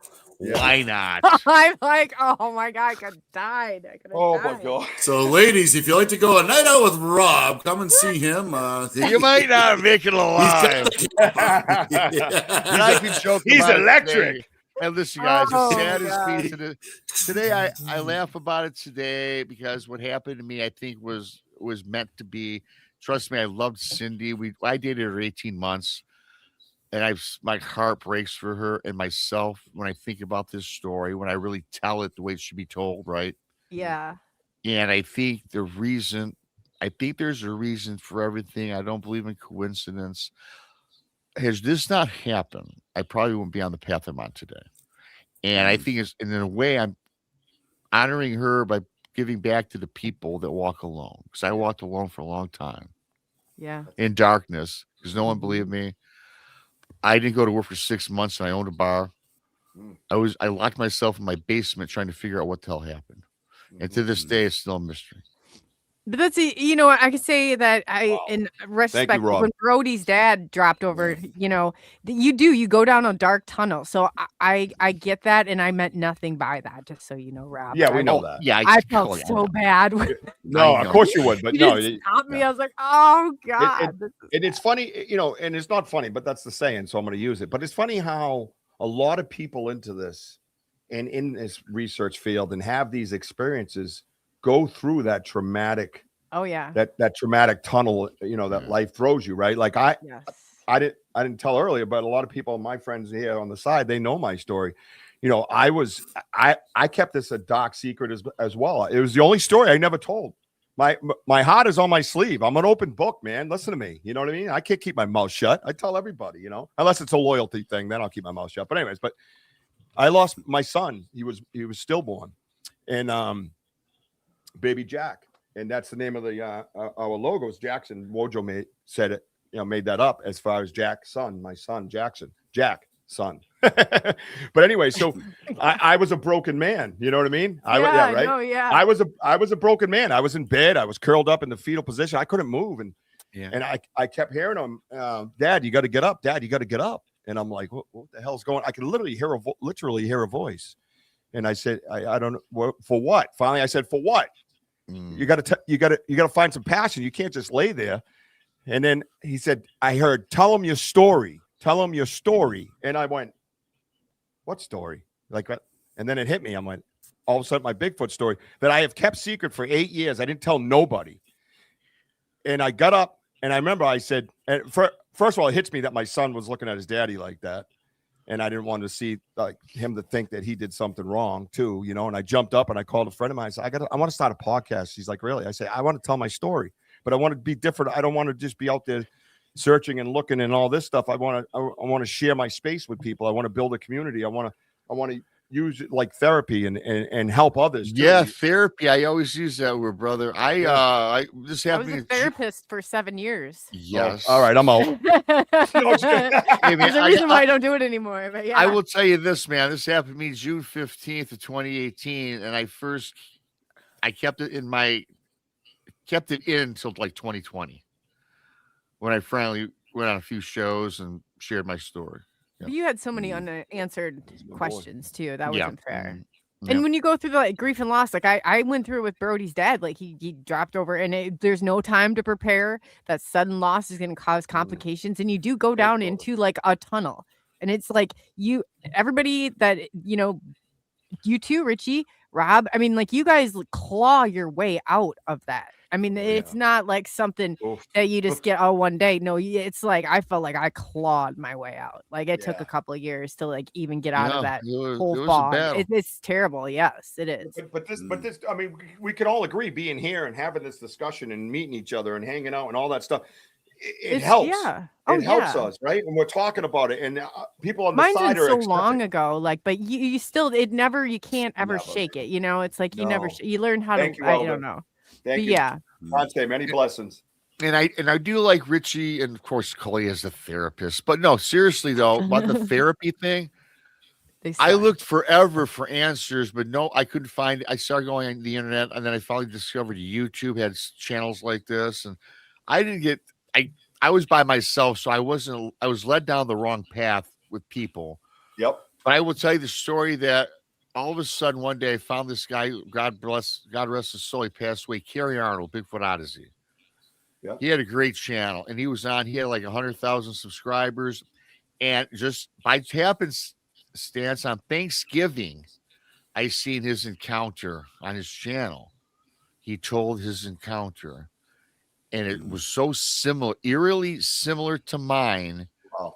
And this guy was so cool. He put his personal phone number on his YouTube channel, and I hesitated to call this guy, but I did. And you know what, you guys? The man answered it. Wow. I spoke for the man for 5 hours, and he finally convinced me that I wasn't going crazy. Yeah. Because I was going crazy, you guys. Yeah. You do. I didn't go to work, dudes, for 6. I had a thriving bar business. I didn't go to work for 6 months. Oh, yeah. No, that is going crazy. Get out of your pajamas was a chore. To get out of bed, I had a child who was 18 months, and I was like, that's the only thing that got me up. Otherwise, I would have stayed in my pajamas for, I think, a good year or two. Like I would, and then I forced myself to start grad school. So it was like, I wanted nothing to do. I didn't want to go around people. I felt like the dented can. Oh, yeah. That's how you said, like the can they throw in the grocery cart for 10 cents. Yeah. That's how I felt, because I was young. And then you walk behind a casket like that, and it's a totally different, you don't walk out the same way you walk in. Your feet are so heavy, aren't they? Your feet are so heavy. Yeah, it is. So I'm not minimizing it. It was brutal, man. So I'm thinking, why don't we set up the big screen if we got time? And and jump over and throw the Too Many Lights video on and have Wojo explain that. Okay, Mojo, you ready? And we want to talk, talking about the spiritual stuff. And understanding that now we're seeing these lights in the woods. So I'll be good. Do you think, Woj? Okay, here you go. Whoops, sorry, Mojo. I'm gonna put that back. You hear that? It's okay. I'm sorry. I'm getting a little bit of a cold or allergies or something. I apologize for sniffling. I don't know what's happening. Here we go. Nope. Oh my God! Did you hear that? I think so in this video and audio, we've seen these lights. In the woods, and it looked like the moon, as you may see. The moon doesn't just come up in the middle of the freaking woods. Okay, I looked it up that the moon was 11 degrees east at the time, and it doesn't go straight up. It would just it would go from like left to right. But in the sound that you're gonna hear is a rock being thrown right by us and hitting a tree. I felt like it was like some sort of a warning. So if you want to play that again. Okay. Let's see here. I think it's gonna make me. There we go. Oh my God! Did you hear that? I think. Did you hear that? Of course I did. Yeah, I said, of course I did, because I'm like really crapping my pants at the time. Like something just, I'm looking at this light and I don't know what the hell this light is going up, and somebody's throwing things at us, and I was like trying to keep it together, and it was something that night. Wow. But again, it was something. It's definitely strange and unusual. In the middle Is that the of one with the knock? Yeah. Yeah. You guys hear that knock? Anybody? Everybody? You can hear it nice and loud. It's crazy. That knock was like, it felt like 20, 30 feet to my left. So anyways, if you're new here, and a lot of people probably don't know me around here, I came up with an idea. You hear that? I think it. Fred, you can play. All right, Coley. Do I take it off? Richie's all set. Yeah. Okay. Everybody wants to You're doing a great job, by the way, Coley. Oh, well, thank you. I know. You need a little pat in the back. No, that's nice. I appreciate that. I do. Thank you. I don't know why this is doing that. I thought he was Richie's ready, talking to though. the wall. I am ready. Well, so no, too. it's just I don't know StreamYard. I have it set up on my restream. So Oh, no, that's okay. Yeah, nobody knows StreamYard. Fade. Well, I haven't used it. That's good. Spiritual Ascension, did you guys see if she asked you earlier if you knew somebody? I don't know if it's somebody who does Bigfoot research. I had it up there, but I forgot. Kane, I think it said. I don't know if that was Peter Sam, Kane. That might have been Sam. Yeah, no, I'm not familiar with. No, I'm not familiar. Was that Probably. you, Sam, that asked that actually? All right, so here we go. You guys ready? Let's. We're ready. I'm gonna break them in with a little bit of stuff before I hit them with the lights. All right. So check it out. This was in my. Can we take my name down? Oh yeah. Well, no, I can't take your name down. You can take it down, but I can take the banner down. Let me take the banner down. There. Otherwise, I think you'd have to. Maybe I can edit it. I'll try and edit it. It's not a big deal. No, I can. This guy with a big ego wrote his name all. Well, you'll have to. You'll have to. Well, I could put like 1 or something. You have to have something, but you'll have to change it when it comes back. So is that Check okay? it out, right? Is this a great way to review evidence or what? I've seen you do this. This is fantastic. Yeah. So this is called the Dream Catcher. This is actually a structure I found in my backyard. It was right on the edge of my property. Right. No doubt. Bigfoot, Michigan Rob, man. This was in my backyard, and I stood there. Was like, what is going on? And you can see here, this right here. This is not a pine tree, folks. This was like, and again, I'm no tree expert. I assume it was an oak, and it was about 16, I'd say, in diameter, right? And it was about 40 feet tall, estimated, and it was bent down and obviously held down with logs, right? Something that we always see. So this is a gray color picture of it. The original, I have like 5,000 pictures. But anyway, so so it was held down with logs. But then as you can see, there's these other trees, like this one here and here and here, that come up to it. And then you got all the ones on the bottom. So when I walk up, you can imagine my surprise. I remember seeing a suspended tree up above me, and we took a picture of me kind of standing. I was like this, and with a suspended tree. And then we turned around and it was like, what is that thing? And the peak of this structure, this arch, is about 12 to 14 feet off the ground. And it was the craziest things. There was a lot of talk about, do they destroy their structures and stuff? And the beautiful part is I get to do that picture again, but with this broken behind me right at the peak. Oh, wow. Which was cool. So I feel like I answered a question in the Bigfoot world. Maybe a little one, but it was a question that was. I mean, come on, we need questions answered, don't we? Any kind of questions. So I'm actually going to push this out just a little bit, folks. Sorry, bear with me. And then you can. Not that you want to see me anymore, but it does help a little bit for me. But yeah, so to come back and see that thing broken like it was in the middle, and then we did, like I said, we did the picture again. like we do with, on Facebook with our families and stuff, right? So yeah, so that is what we call the dream catcher. It's absolutely insane, and it really helped me with the research part of structures, because I know that's not natural, And one of the other things I discovered recently, and if anybody else can touch base on this, breed things. What do you mean? I don't know what you mean. Yeah, I was looking at that too. What do you mean the green things on it? What that? Leaves? There's leaves on it. Yeah, it's just leaves. It's a forest. I mean, we're out in the middle of the woods here. Now wait a minute. This is a black and white picture. Is that correct? Well, yeah, that's why I'm a little taken aback by that. So, anyways, that's the dream catcher. That's my favorite structure. Green things on it, black and white. I don't really care. It's mine and I love it. But yeah, so the arches I've been noticing they're buried in the ground. And when you find an arch and you see a log on it, go over and look, put it back where you found it. Though, be respectful. But pick that log up. I've been finding those arches stuck in the ground, 8 to 10 inches, stuck in the ground. You can't tell me Mother Nature's walking around sticking trees in the ground. I'm not buying it. Just not buying it. That's too perfectly put together, man. It's wild, right? It's absolutely wild. And someone said something very profound. I have a Bigfoot Banter Richie B Messenger, live friends messenger, and I loaded it with critical thinkers. And someone said to me that they're taking and they're putting that energy back into Mother Earth.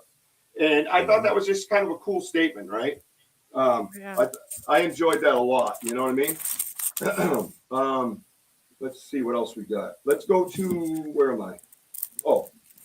I gotta go to my background, because I could change my background. That's the other cool thing about this troll. You don't have to do anything, right?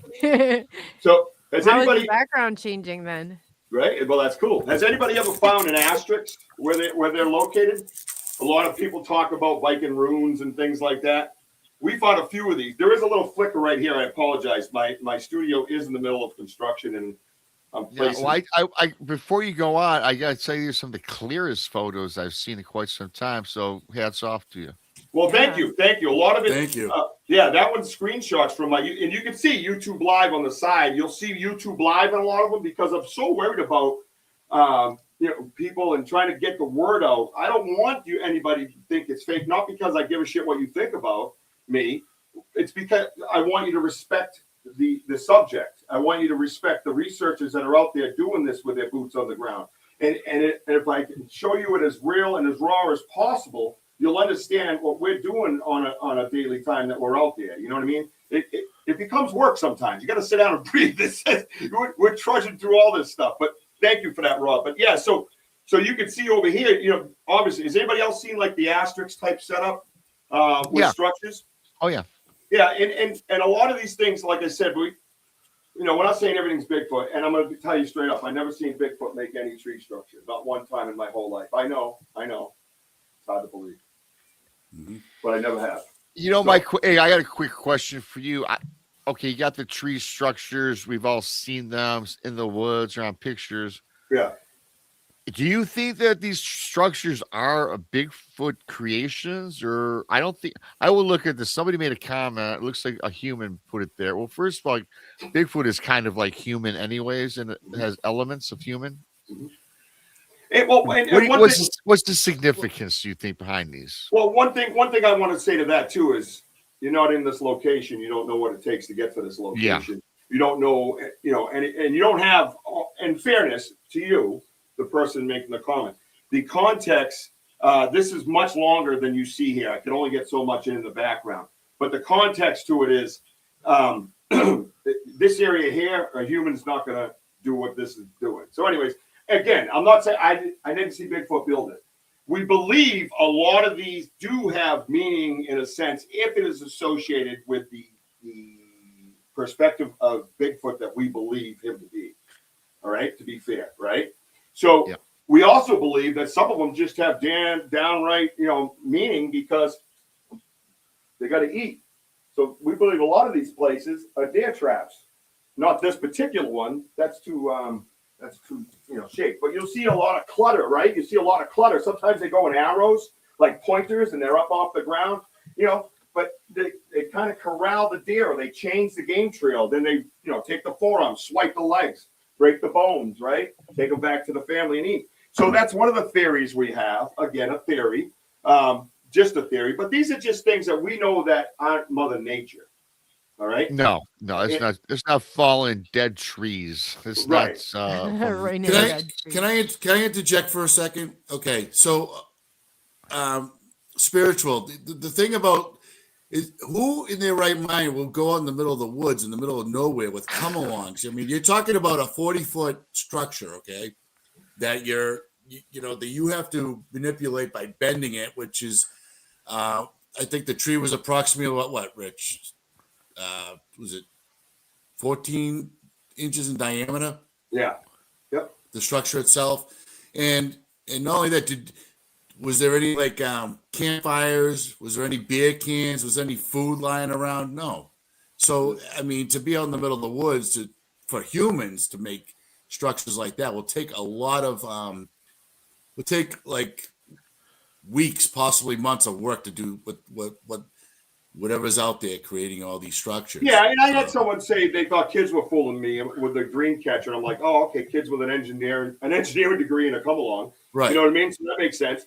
But a lot of this stuff this is our research zone. We're here 1, 2, sometimes 3 times a week. This is our research area. We're live on YouTube with a lot of the people on the side. They walked up on this with us. It's just not circumstance. We're just trying to cover for Richie. The people who didn't came in late, they're wondering. There's people in the chat that's wondering exactly what they're looking at. Can you explain that? Yeah. So this we do Bigfoot research in the Bridgewater Triangle in southeastern Massachusetts. My name's Richie B. My co-host Wojo, and this is our research area. And one of the forms of research that we do is structures. We're open to structures. And this particular structure, we kind of saw it from the road. BDA was in there with us. Big Andy was in there with us as well. And you can see this one from the road.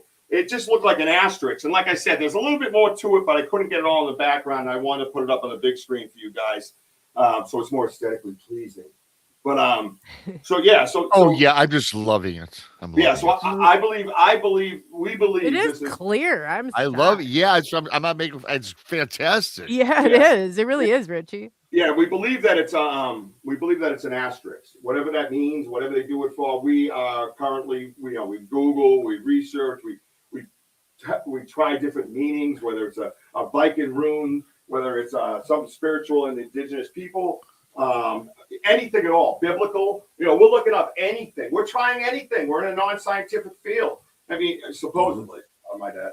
But why not turn over any stone? Nobody looks like a crazy person if they're lifting up the stone and trying to find the answers. There's nothing wrong with doing that, whatever it might be. I'm not out here presenting it. It's how you present it. I'm not, like I said, I'm not saying Bigfoot made this, but it is an oddity out in the, a mile out in the woods. It's a little weird. And that's something that we wanted to look at. So if it's not weather related, and we can kind of sense that, or even prove that by looking at this picture with your own eyes, then I grab it. We grab it. We try to research it, and that's what we do. So, but for the asterisk, though, in a spiritual sense, it's a sacred symbol representing hope, guidance, wisdom, and connection to ancestors. Correct. Yep. Correct. And we'll move on to it's a little bit more mainstream, and then I can end it with the lights that we see in the woods. And you don't want to go anywhere for those, because those are pretty wild. So one of the things I mentioned to you guys is that we use zingers and peanut butter and different things. And the zinger wrappers are what blew my mind, because there was never any like little rodent claw marks on here or anything like that. They were torn open with thumbs. And I'll tell you, as we went on, when you open a Twinkies or something, you rip them open like that. I looked everywhere for teeth marks, claw marks, something for a little rodent, something, raccoon, possum, whatever, a squirrel, bird, anything. I could never find anything on it. But to follow up on that, Rich, is that this area's got a lot of pepper bush. So BMR, pepper bush is like a minty tree. So what it does is it propels rodents. So you're not going to see many. Well, we believe that they yes, and we also believe they clean the peanut butter with them. So one of the zinger wrappers we got back was pretty astounding. On the wrapper that we got, let me see if I can find one here that I can't get it from so you can get a distance. See the distance. See the ripping in that. You see how it's ripped, right? See how that's ripped, torn. There's not like little teeth marks in it. Now look at what else do you see on that, right? You see fingerprints. You see the fingerprints. and then you see the paint that came off the ingredient area, right? Now, there's something particular about these fingerprints. And Roger, don't say that. Does anybody know what's unique about these fingerprints? Anybody? Dermal ridge? Oh, yeah, dermal ridge, yeah. But what about those? I don't know. Look at your fingers. Look at your thumb. What's the difference between your thumb and that thumb, or that finger, or whatever it is? Swirl. Well, they go laterally, and ours are swirled. Correct. Oh wow. Correct. Good eye, Correct. BMR. Very good. Yes. And we had one of the owners of Dark Realm TV, Wojo. And what did he do specifically, Wojo? Do you remember? Oh, they're ex police officers that their specialty is fingerprints. Yes. And right off the bat, he noticed that the fingerprints went, just left to right. It's not swirly. Correct. And it's unique. Correct. Yes, it is. So you guys all see that on the side? I know, right? See it all? Look at them. Look how they come out. Look at your fingers, and look how swirly they are, right? These are not swirly. And we have wrapper after wrapper. This one we happen to catch actual fingerprints. You could see where he kind of messed up, right? He got caught slipping. So you look at the paint. He was in there kind of as part of the juvenile. He's like, I got to get my fingers first. He's probably fighting with his brother over whatever it might be. And there it is. And there they are. Look at them. You can see the paint down here. See the paint from where the the ingredient stuff is, and it kind of come up on his fingers, and it landed right on that. Landed right on the blue. What a gift! This is my first question on the show tonight. Sure. What do you got? You guys have been going back and forth on that question thing. I'm like, is there a malfunction technically over here? So that was pretty cool. That was to us that's a gift. That's something you don't, not a gift like directly from them. That's an oopsie, and we got it. Well, Jason Finch was wondering. I know you said before, do they like peanuts and creamy peanut butter in your area? Crunchy. Oh yeah, we get that question a lot. So no, we use creamy. Crunchy didn't seem to work that well. We got tons of these. And let me tell you a quick story about the peanut butter, if I may. I mentioned earlier about the stick. And we had put the stick in there, and this is the stick that was scooping. And again, all on YouTube Live. You can watch us walk up to this stuff and find it, and me jump around like an idiot and say swear words and stuff because I get so excited. So Wojo had an idea, talking with fellow researchers, try some vagabond, see if you can get a hair, see if you can get a print. Well, we did. We did get a hair. We did get a print, and it was very successful. We were very excited about it. So we thought we might do it again when we go back. Well, yeah. We did. We did it when we went back. But the funny thing was, pretty much since then, 95% of the peanut butter jars look like this. Like it came out of a dishwasher. Yeah, James Gillian talks a lot about that. A lot about it. Like it came out of a dishwasher. So Wojo was like frozen, and I'm laughing my ass off. He's like, "What are you laughing?" I'm like, "Dude, he totally duped you, bro. You coming over your big vagabond idea." and dude's over here cleaning it, spit shining, go, no evidence now. So that was cool because it was an adjustment intellectually to our research and our strategy. I mean, look at this one. This thing wow. Elder Medicine, just so you know, Bear Claw gave you a $20 super chat. So. Oh, I love you. Thank you, Elder. Everybody say a nice prayer. She just had a procedure. We love her. Again, someone that she's Blackfoot, and we reach out to her, and she's family, and she sends us medicine bags and make sure that we're safe in the woods. She sends us blessed tobacco from the council, and we give back to Mother Earth with tobacco and prayer and sage. And that's one of the things we felt that has helped our research immensely. It's definitely opened up a lot of energies, a lot of things that we didn't think existed. I'll tell you that. Far cry from the dude out in my backyard. So yeah, that's been pretty wild. So speaking of mistakes, one of the things that we discovered, and this is funny. I'm just gonna put it up here. So everybody sees what that is, right? That's a print, right? Some kind of print. To you on this big screen, it looks like a really big foot, but it is not. It is not a really big foot. It's an 8-inch foot tops. Some of the toes we weren't able to get. but we did get that nice little center line that we all have at the ball of our feet, right? So you say, like Dr. Jeffrey Meldrum, God rest his soul, he wouldn't really even entertain this print. Context is everything, right? Now listen to context, right? We're out there with our fellow researcher. It's freezing cold. We just had a real flash of cold weather. And we're coming out of the college, and we look down on the swamp area, and there's one of the researchers with us, Darren, down in North Carolina now, but he was like, hey, what's this? We look over, and there's stomping of what was slush. But the flash freeze froze the slush, and there was stomping all over the place, and you could see a bigger size on the edge. And I got this vision in my head, like Mom going, get out of there. They got to know you're here. Get out of here. You know what I mean? Like the little guy was kind of jumping around.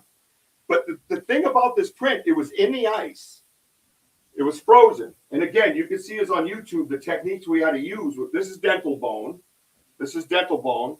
And you have to, once you pour it, so the chemical doesn't mess with it, you have to keep sprinkling snow in it until it stands. And keep it cool and keep going back and forth and doing that. And that's what we did. And then on another episode, a couple weeks later, you see us come back and we try to chisel, get it out because it's still cold, but that didn't work. So we're like, oh, we got to come back tomorrow with a blowtorch. So then on another episode, you see Wojo sitting down on the ice and he's melting around this print in the middle. Oh my gosh. Oh yeah, freezing. Oh, it was something else. And what a beautiful thing. I'm so happy it happened like that. You know, one thing that stood out to me for such a small print, it's very wide. My boot is 3 1/4. This is about 3 3/4, right? And then you come up here, right? Very distinct. Look at this line. You see that line that goes up to the big toe? Right? Right? I want everybody to go in the bathroom and stretch your leg and hold it up to that mirror. You're going to see that you have that almost, most of us, I believe, I mean, everybody in my life, would have this line that comes off their big toe like a little crease. So then here's another part to this. It's a little close up, but that's all right. I'm okay with that. We did it like this because I wanted you to see the ball of the toe. You see this ball of the toe. You see the weight. Look at the weight. The weight comes here and expands. Right where my stick is, my pointer. You see the ball. This is what I always talk about. Right? You can see it kind of like the weight of it on the toe. Look how hard that is, like where the bone's kind of put in there, right? Now look back here. Same thing, right? That's like you can actually see bone structure in this print. And it to me, it's just an awesome print. We love it. And it was a lot of work and to get it out and even to find it. You know what I mean? So any questions about any of that? The print, the wrappers, anybody on the side have any questions about any of that stuff? You want to throw rocks at me, call me names? There's a question. Yes. Let's see here. On $6 Million Man Oscar, Dr. Wells shows Jamie a Bigfoot cast print. Was that one real? Do you know what that? I don't. I remember the episode, but I was a young man. I remember their talks about it being from the guy that was out in that coined the phrase Bigfoot. So I'm going to say yes, it was real. And then, does he have any Dukes of Hazzard trivia? Where are you? Like, is this 80% sure or 80% sure what? Joking. Oh.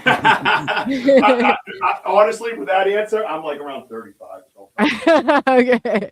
I just, as a kid, I remember the episode. And I remember that some reason I remember that. I don't know. I'm probably wrong, but yeah, very wide width. Again, it's not something that, like I said, Dr. Meldrum would ever take on. You know what I mean? Andre the Giant, I think he did play the part, correct? He did play the part. Yep, yeah. Andre the Giant was Bigfoot in that. Yeah, that was a cool episode. It was a big to-do. We had to deal with it and wait forever for it to come out. I was so mad about it. So the other thing that we wanted to talk about was the lights, and we brought some of that up. We brought some of that frequency up. Now, when you see these lights and you see these things that I'm about to show you, they're not all Bigfoot, all right? They're just not. And to me, there's no way around it. Other people might have Wojo might even have a different theory. I don't know. But to me, they're just not. They really had to grow on me. So we were coming out and we had the watcher and stuff like that you go through. And in the pitch dark, you see this light like I touched on earlier. And then, months later, we're coming out, but not near where we used to see the light. Further in, we would see the lights. And I'm like, oh my God, there's a light right there. Why is it all the way out here, dude? It used to be the watcher out towards the exit watching us leave. And then you would hear whoops across the field. And I'm like, oh, okay, that's the watcher. They're communicating. He's whooping, saying the idiots are leaving. He's getting the dogs going. It was a whole thing. Well, then the shift came. Then there was a shift. Right, Woj? Would you agree there was a shift? Yeah. Sorry, I was just reading some of the comments there.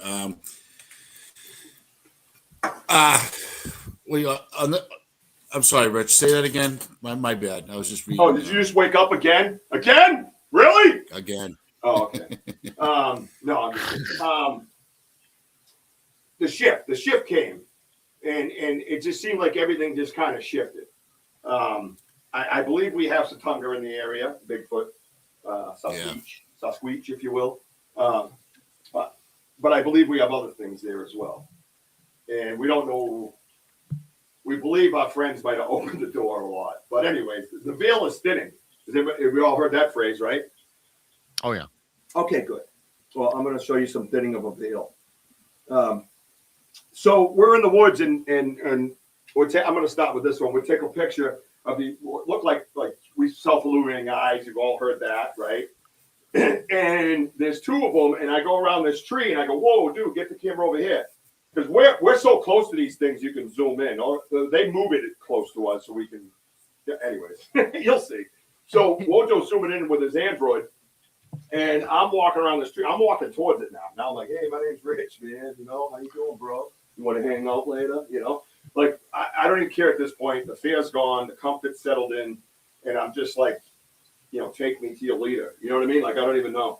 And I see the two lights, and then he takes a picture. He goes, there's three of them. I said, no way, there's two of them, bro. And he keeps clicking. Well, we get back, and a couple of people had seen it on live on the YouTube. They were making something out. And, that guy showed up. So this is the light, the third light that came out, again, on YouTube. You can watch it yourself. But there's something distinct about this photo. Does anybody know what's distinct about this photo? Michigan Rob, what you got? Oh boy! Always to me. This shit's wild. We got some. What is distinct about this photo? Yep. Don't anybody on the side say anything. My people, don't you dare. Don't you give them no answers. I think I see a mouth. I see distinct two teeth in front. Yep, that's good. This is all good stuff. I see an eye to the right. Yeah, I like that.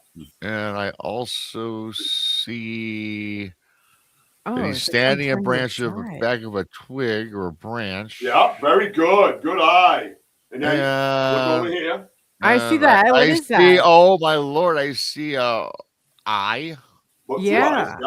Right. It looks like a fang. Like I don't know. It actually it looks like a. Now that I'm looking more closely at this is probably a sea creature that I might not call Bigfoot.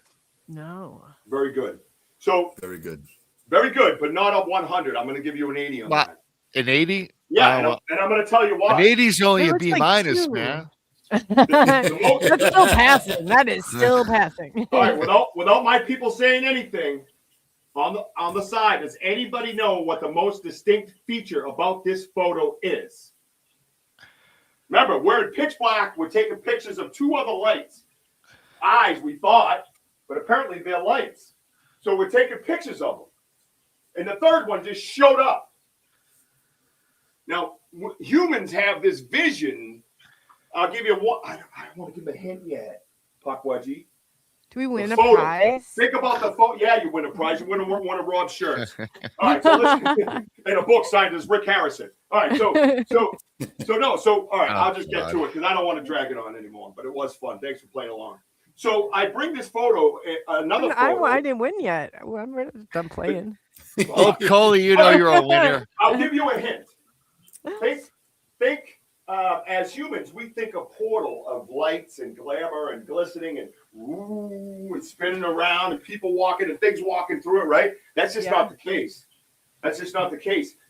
And I even said this to my medium friend. I said, well, I showed her another picture. I said, is that a portal? She goes, no, man, that's what people think. What is wrong with you? And I'm like, what do you mean? A portal is just space. It's dark, black space. That's all. all it is. Does that help? Yes. What Tell I me win. how. How does it help? Look at this. Is a perfect. Say it for me, Wojo. Perfect rectangle. Yes. Well, I noticed that immediately, What? but I You wasn't gotta gonna say it. I wasn't gonna Well, say anything. that's obvious. It's right. Yeah, I mean, You it's felt like you were. yes, Coley, that's obvious. You Why felt would like you were in say a that? tinfoil hat, didn't you? See? I was looking. I was getting more in depth. It's a perfect rectangle. So what we believe is happening in this picture is that we were taking pictures of the two. You can hear me on YouTube saying it, and then he says it's the third. I said, no, there's two. And he's like, I'm telling you, there's a third. That's the conversation that was going back and forth. The third one shows up. It's this guy. And we get in there, and I notice it's a perfect rectangle. It could be a puck wedgie. That, you know, where I'm in the Bridgewater Triangle, that's not a bad guess. I don't know. It looks like a rodent to me. I don't know. Oh, yeah. So I have two photos A of it. disfigured beaver. So Woodchuck. So I wanted to wait to try to get a good answer, right? Before I could go on. But look at the border. Look at the border. So this picture is lightened up like with a phone. So you go to your phone and you go bright, dark, bright, dark. That's all that was done to this. And full transparency, no bullshit. So that's how I do it. So look at the border. This thing is a perfect rectangle. And we are almost pretty damn sure that was a portal that we caught on a picture. And now it could be a port. Was it coming out of a tree, perhaps? I can't say significantly where the tree that I was standing on. They were just beyond. There was a tree it would be their left, and me looking at the lights, my right. But it seemed to be about 10 feet away from it. Yeah. It's dark out. I could be, error could be anywhere from 5 to 8 feet. I don't know. The only reason I ask because I've talked to many people Great that when you talk about portals, a lot of believe it or not, well, believe it, a lot of portals, trees, big tree structures, they're the source of portals, and a lot of these creatures emerge actually right out of trees, and the tree is the source behind the portal. Just one theory. Interesting, yeah. And it seems like to me, because this figure looks like it's kind of got bark on it. I mean, I think it's a very excellent picture. It looks like it's coming from bark. Now, again, this is what I'm thinking in the top of my head. I don't know. That's what my mind is telling me. It's not a bad theory. It isn't. It's something that we talk about, right? It's something that why we have conversation because we want to learn. I mean, this is real stuff. It's not make believe. This again. How many times I got to say, go over to the channel and watch the show. It's right there, and it's panic sometimes. Like really, I have Elder. I have like I said, other medium friends of mine trying to get me to slow myself down because I'm so fired up over it. I'm going, what in the hell? I don't know whether to defend myself, laugh, cry, run, sit down, just give up. I have no idea. Man. And I mean, Rob, I was looking for Bigfoot. Rob, when you're in the middle of the woods, like when you look at the distance, when you're seeing all these lights and what have you. Yes. And then when you see, I'm like looking, I go, it looks like a window, like from a distance. Okay, yeah. And again, it's the woods is dark. It's pitch black, and then this appears, and then you see the white in the dark line else, around and zooming in, and then zooming in and taking this picture. It's just second on, like it's just wild. It is perfectly wild. symmetrical. But why does it seem like they're wearing like masks? Like they're wearing you know what I mean? It almost seems like I can see somebody behind, especially that one to the side that looks like some sort of like, I don't know. Well, it's kind of funny you put it like that. We have a lot of things like that where we go and look at the lights. So the lights have been becoming pretty prominent. People say red is bad. I don't know. I don't necessarily feel unsafe anymore. I did. I did get panicked a lot. I'm a lot calmer now to where I just walk towards them. Hey, it's me, Rich Brawl. What's up, dude? Want to hang? So yeah, I mean, it's what else are you gonna do, man? You know what I mean? So we get out there, and this was the first time we saw the red, and I think that was William Nighthawk mentioned red would be bad, but I like to elaborate more with him on that. But these are the lights right here. These are in the woods. These are approximately, I don't know, what do you think the distance on these ones were? Well, just looking from the distance as it was, it's just, I don't know. Do you remember? I've gotten those at cemeteries before, yeah. It could be 20 feet away, but really. All right, how much? I think they're like 60 feet away. Thanks, sir. Have a good day. Moving on. So they're like 60 feet from us. Can I ask you a question? Richie, were there any other colors with them? A lot of times when I've seen red, I've seen green. No, yes. We have many pictures with green and blue and yellow. Yeah, and blue. I was going to say. Yeah. It almost looks fiery sometimes when you look real close with the Android and it's doing this flickering thing like it's coming up off of it. It's absolutely nuts, man. This is nuts. And I said it over and over again. I just want to find Bigfoot, man. I just want to hang out with Bigfoot. I want to give him a high five. Tell him thank you for coming to my backyard. You know what I mean? Like, just chill with Bigfoot, you know?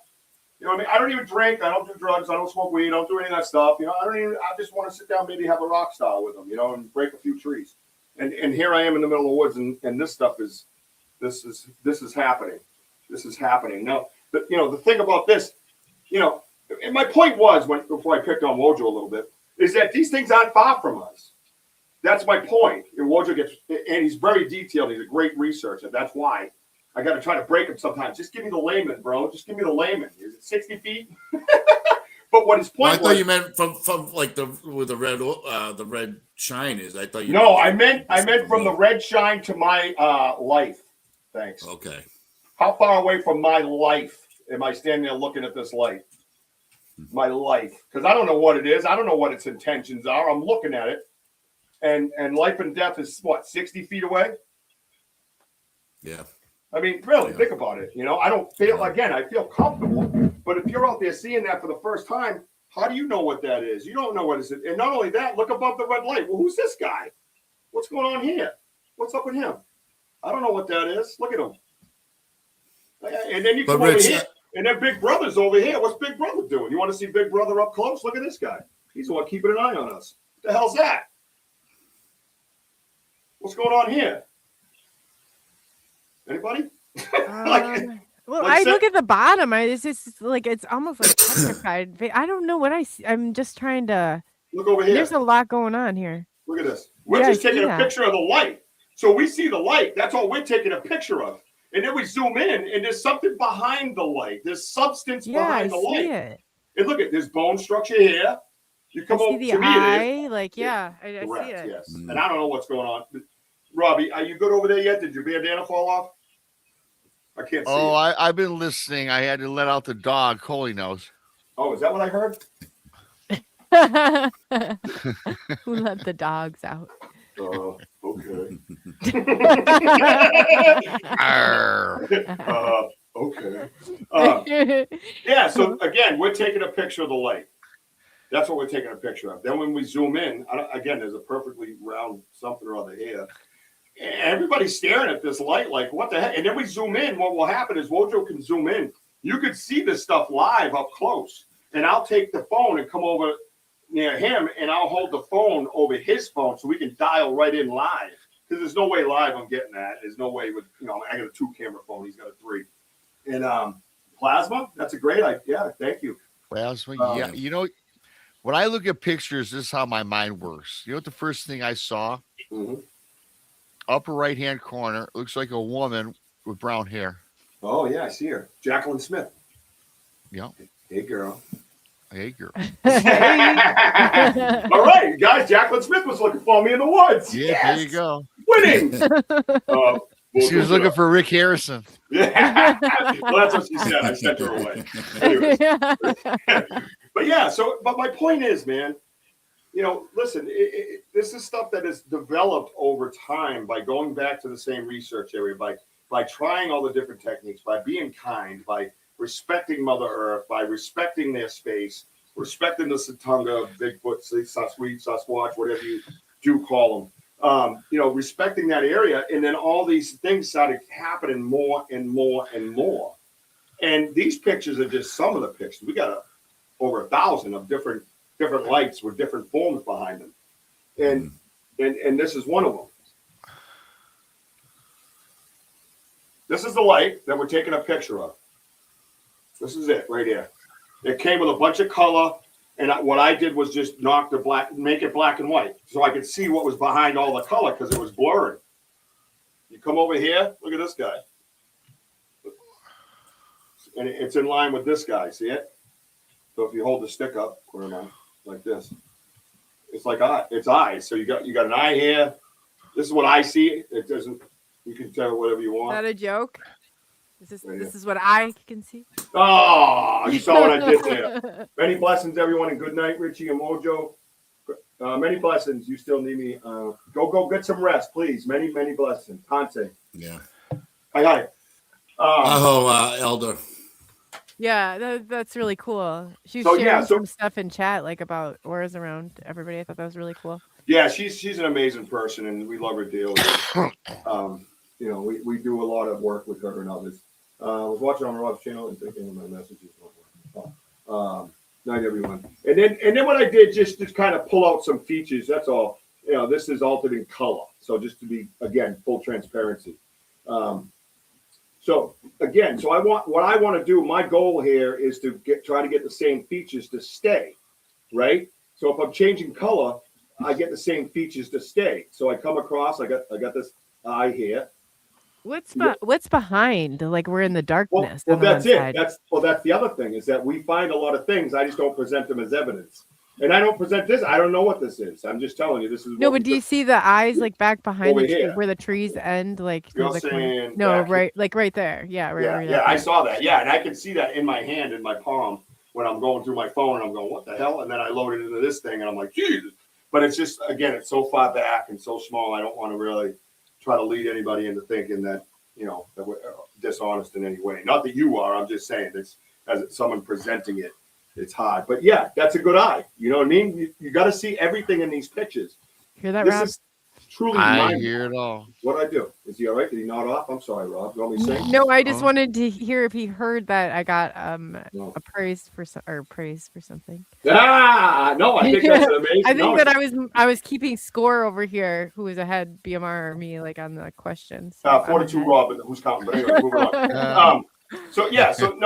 She's right. There is something here, but that's for you guys to do too. That's what our show is all about. That's what the whole network is all about, to present things and you be part of it. It's an interactive podcast completely. It's interactive live in the woods completely. We tell you, put on your headphones, hear what we hear, put it on a big screen, try to see what we see. And again, it's grainy and shitty sometimes, but it's as real gets. I'm not going to edit nothing. I don't want to do that. I'll change colors, but I'm not going to edit nothing. It just doesn't do it any justice. This is what we're seeing. I don't have to. I mean, we're standing in front of this thing. like, come on, man. And I've had a lot of positive stuff from this. You know what I mean? I've had someone question it in a sense, and I said, well, get on your boots, bro, and don't forget to bring a diaper, because it's not for the faint of heart. You have to understand this type of stuff to be standing in front of this. It is alarming. It's not always comfortable. Rich, someone's asking you a question. Yes. Benoit or Benoit, I'm sorry if I said it wrong. Have you sounds of this object? Yes, that's a great question. Yes, Wojo, tell them. Yes. Yeah, we do hear crunching. We do hear. I mean, movement. We hear movement where the lights are coming from. There are times that there's actually movement all around us. All the time. You can hear shuffling, things being thrown, just breaks, tree breaks. We get a lot of that. Yeah, one time it was nice because there was a light and I was a little nervous about it, and it was in the beginning when I would yell "what the F" all the time and ask stupid questions like, "Do you see that?" when everybody's standing in front of it looking at it. But those are body reactions, right? And this one time I remember hearing a "whoo," you know what I mean? And it was like, oh, such a relief. It's Bigfoot. You know what I mean? Like, oh, hey guy, whew. I was so relaxed at that moment. But yeah, it's some pretty wild stuff, in my opinion. The portals are always there and become accessible with a very specific sound frequency.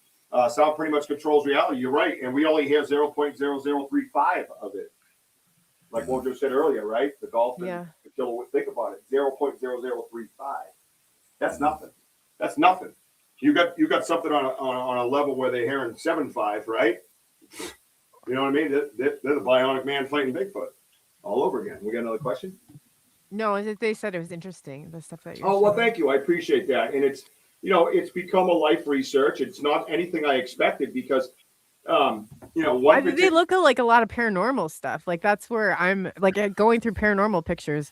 Yeah, I've gone through like hundreds of them, and that's what it kind of reminds me of. Yeah. So my take on this, folks, is that these are star people.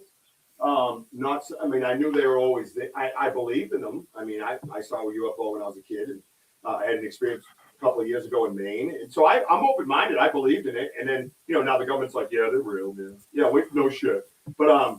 But yeah, so I believe a lot of these are of alien nature, but I also believe that they have a close understanding, so to speak, with Bigfoot.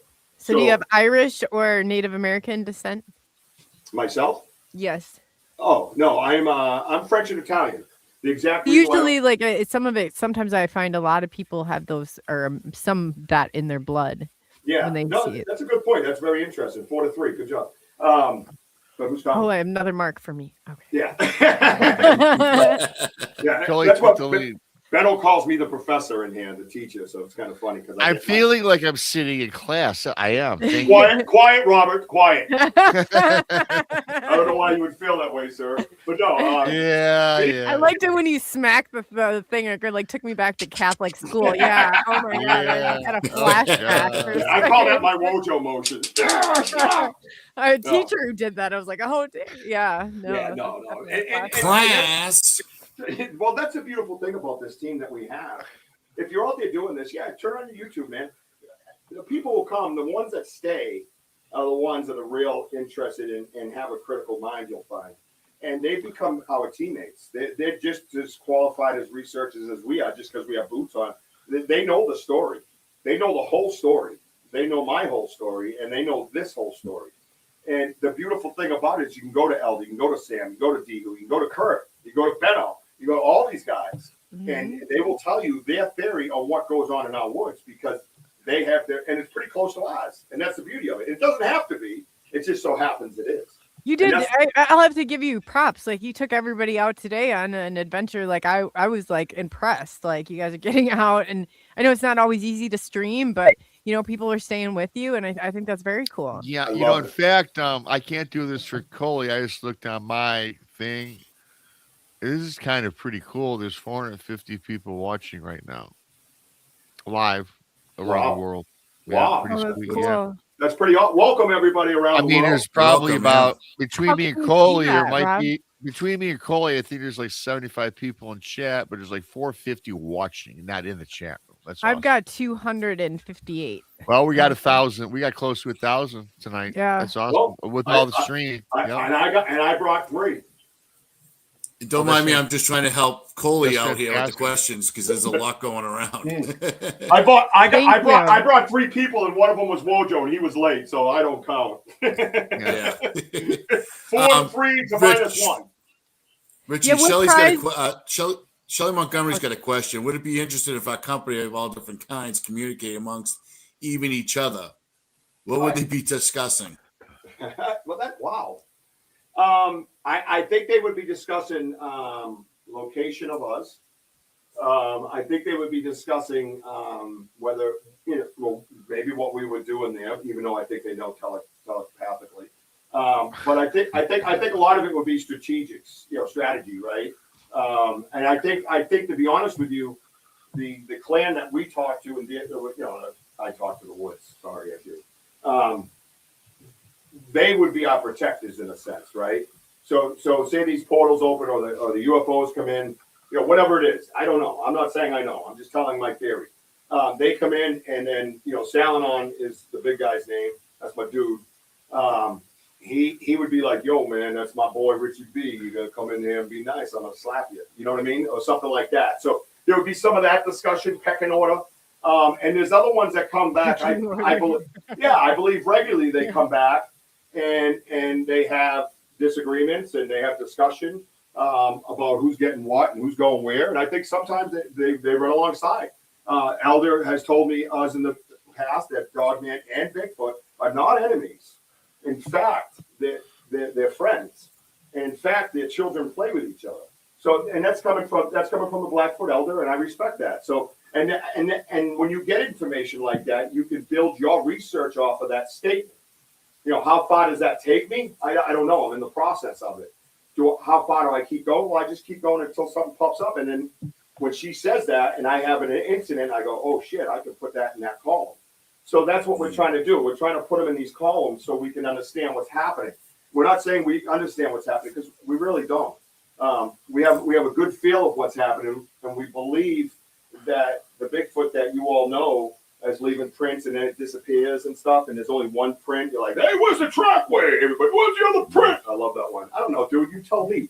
You're like, I don't know. You know what I mean?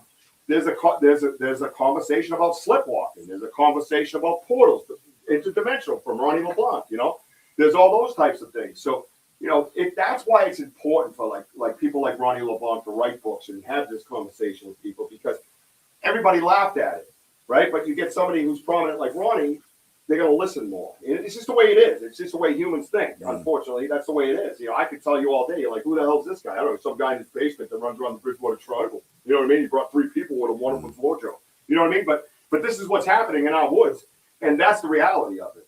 And it's all captured live, and it's all here, and this is what we're doing. We want to bring it to you. We want to tell you to research kindly. We want to tell you to be kind to Mother Earth. And maybe the same things will happen to you, because that's the process that we've taken to get to this point. And that's just that's the nuts and bolts of it, man. And that's the reality. The follow-up question, Rich, is Shelley's asking, what if they don't get what if they don't exactly get along? Well, I mean, it's kind of like us as humans. What happens if we don't get along? Yeah, you right. Yeah, I think it's a great line of question, and maybe we'll go out there sometime and see a Bigfoot and a star person throw some gloves, man. What's up? You know what I mean? Like, some UFC fighting. Yeah, right. GC, what do you think about Skinwalker Ranch? I'll tell you, I watch the show. I'll tell you, it is fascinating. That's for sure. It is interesting. The portal energies and things like that is phenomenal. Go ahead. Yeah. No, I'm sorry. And because I can't see nobody. I have my screen up. No, I'm helping. That's why. Hey, Coley, we could probably take down the big screen now.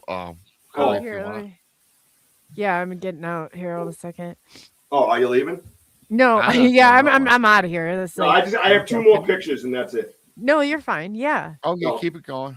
Yeah, no. So I draw that type of thinking to, like, you know, watching like back in the day, instead of watching that documentary Boots on the Ground, but watching like production stuff, right?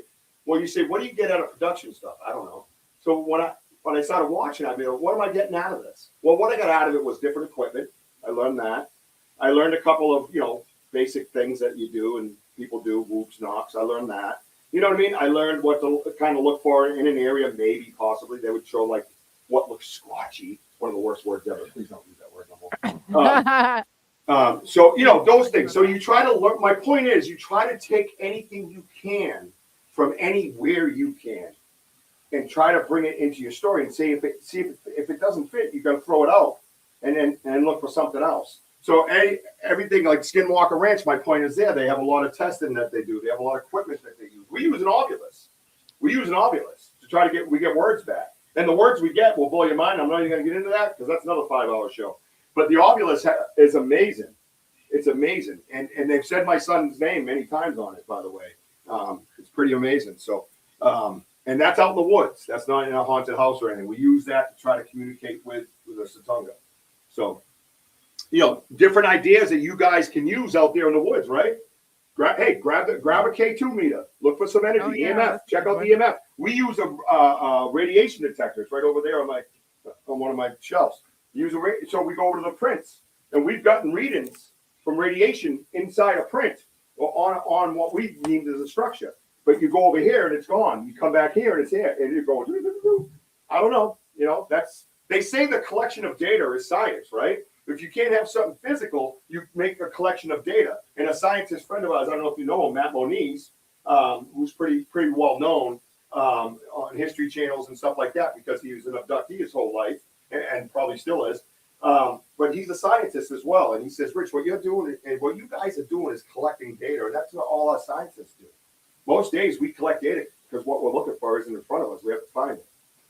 And there you are. You know what I mean? So collect that data. Keep that data going, right? Document that stuff. So when this generation is dead and gone, maybe the next generation will have a chance to find what we're looking for. You know? Oh gosh, we don't know about them. I don't. I'm sorry, but yeah, never mind. I take that back. I take that back. No. You know, I'm gonna walk away from that one. I think it's wise. Let me see if we can see this one. Oh, I don't have the second one there. Damn it. Yeah. So again, all right. So I'll just tell you this. So this one here, again, is a light you take a picture of, but look behind it. There's substance there, right, guys? I don't know what it is in this sense, right? But you could see the thick kind of substance right here. You see it, right? Almost like a snout, but I'm not. That's just leading people. But you can see how it's gray and kind of. But up here, it starts to look like something, right? You see that?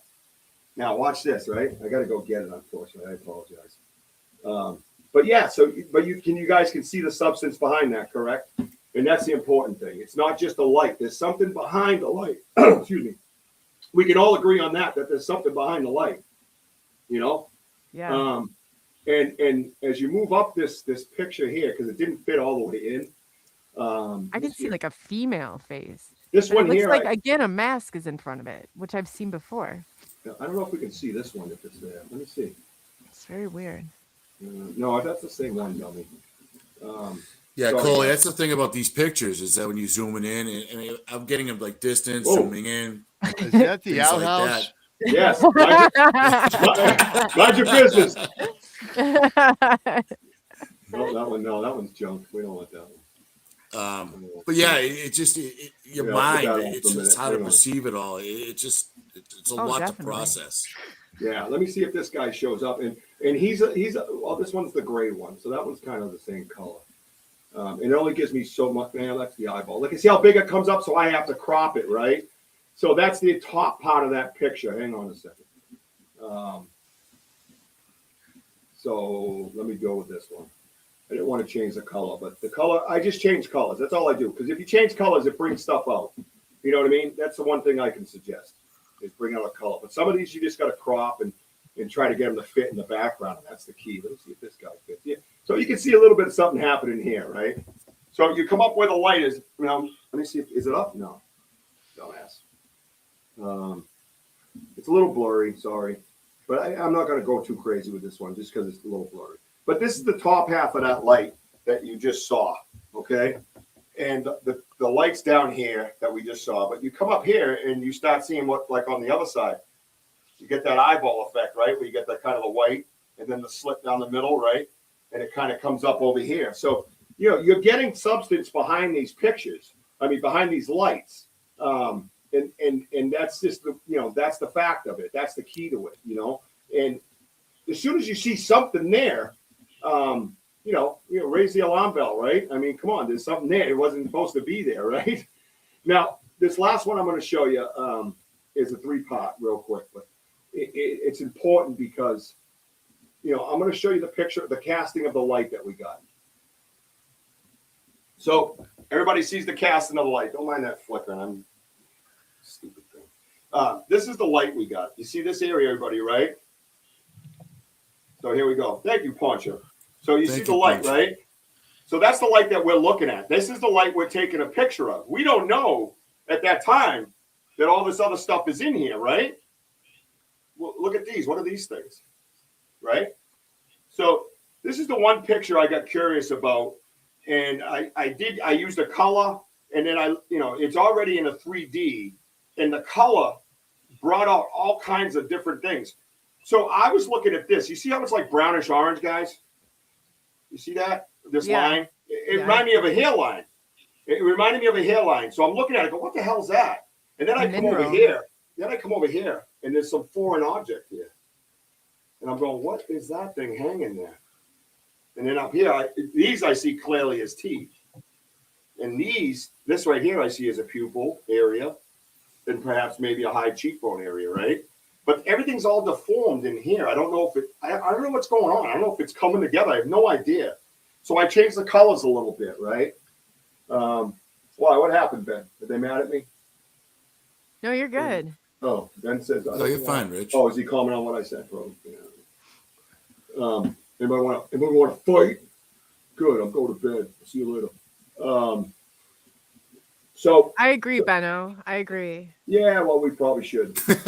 Probably better. No, not you. But no, he said he doesn't understand why people can't be kind. I said, there's a difference if you're not open to this or you don't, necessarily. There's a way of expressing yourself that's not. Well, you don't have to be rude and listen, somebody. listen. And I've had been on that end too. So. Yeah, and I don't really care. I got to be honest with you. You know what I mean? It doesn't matter. Yeah, I don't really care. I don't. It affected me. I lost a son. You know what I mean? He died. He's in my arms. There's nothing you could say or do that gonna hurt me. I'm bulletproof. So you could say whatever you want. I pray that your mind opens up and your soul becomes kind. And I will say this. I can say this on my channel, so I won't speak for Coley. If somebody comes in, my question is to them: if you're coming in and being an a-hole and don't believe anything, why are you even here? Get the hell out.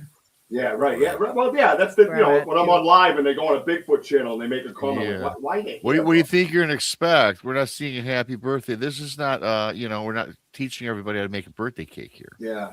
And Craig says, don't get me wrong. I mean, no, I see a face directly under the light pot. That's awesome. I'm sorry I missed that comment before I took that one down. Are you talking about this light? Wojo, you should have been on that. Yeah, Wojo. Well, I'm sorry. I mean, I was looking at the light and I had it zoomed in. I'm just like going back and forth there. Yeah. Holy, don't you be yelling at me. But, and again, though, that's one of the reasons why I wanted to go live. I wanted to show everybody. And I'm doing myself a disservice by allowing my community to be so open because there's a lot of these beings that don't want that. Right. There's times where I have to ask permission. There's times where I have 50, 60 people on my live. We've had 13,400 at one point. And, they would kick them off and I'd be left with all the people that are loyal to me. To us, we're a team. We're together. Yeah. And no coincidence that everybody got kicked but those guys. And you come back and there's, 12, 13 people there. And it's others. And I'm going, and I look much better. It's like they were like, yeah, I don't know any of these ones. Whoop, get out. You know what I mean? It was kind of funny like that. And we see that a lot. And we laugh at it. But this is all live, again, on YouTube. And I'm not really going to explain myself. But yeah, so this is the light and this is the hairline. And that's what we saw. And that's what we're aiming at. And I did. I put it in a red color and tried to pull out some details. Oh, wow. What's that? So, well, that's what I'm saying. So this is the details I pulled out. Right? Look at the hair. Look at it. You know what I mean? Yeah. So when you put the red crimson in, it comes out. It's eyes. Well, yeah, you can see one here, but it looks like it's deformed. I don't know. And all this stuff's over here. I don't know what that is. I think it's wearing a mask. I don't know. Oh, yeah. I don't know. Yeah. Oh. I have no idea, man. Someone else said something about wooden mask, didn't they? Wojo, somebody? Yeah, we said it earlier on the one earlier picture with the Maki. I think it was a Maki mask or something like that. Yeah, something like that. But yeah, so now the hair all comes out. So I just associated this with a Satunga. That's what I associated it with. I don't know anything else. So I took a picture of the bottom as well because it didn't fit. So then we have the teeth here, the jaw. You can see the bottom lip area, or jawline. But look there it is. There's that foreign object. I feel like I'm back in the 80s, man, with this little shell decoration like this, like hair. You see it? Like a hair. It's all a bunch of hair. And there's something clipped on it. And that's the second time we've seen that. I have pictures of, it looks like a perfect band around the bottom of the hair. There's another picture we have that's just like that. You know what I mean? And again, we're standing here in front of this. This is what we're live in front of this. It's not far from us. But we were only taking a picture of the light, which you saw in its forehead. You know what I mean? And that's what we get when we change the colors and stuff like that. But it's not like we're going, I don't know how to edit. I'm a caveman, so that's one of the reasons too. That's what you called Wojo. Yeah, yeah, I did call her. Yeah, I said he's a caveman. She wanted all your socials, and she's like, and I'm like, yeah, no, I'll follow that. You know what I mean? Yeah, I mean these pictures. I mean. It's just so much happening, and it's how we perceive as what the eye see, and it's good. Rich. In anybody's defense, that's shocked or surprised or whatever. Again, it's on YouTube Live. Go watch it. That's all I can tell you. All right, I don't need your clicks and views. I'm fine with that. I want you to learn for yourself. you did not go through all these levels to get to here. I don't expect you to walk in here and go, oh shit, you know, maybe I brought too much, you know what I mean? But the bottom line is this is what's happening in front of us and in front of the whole world, basically, because we have people all over on the globe that watch us faithfully, and they've seen it too, and they know we took a picture of the lake. So that's all we're doing. And I think it was Henry said something about this bead. I think it's some form of a shell, which you would find out at the Folly, which is down by the river. You guys get that reference? So we named the areas that we go to. One of them's down by the river, and we call it the Folly.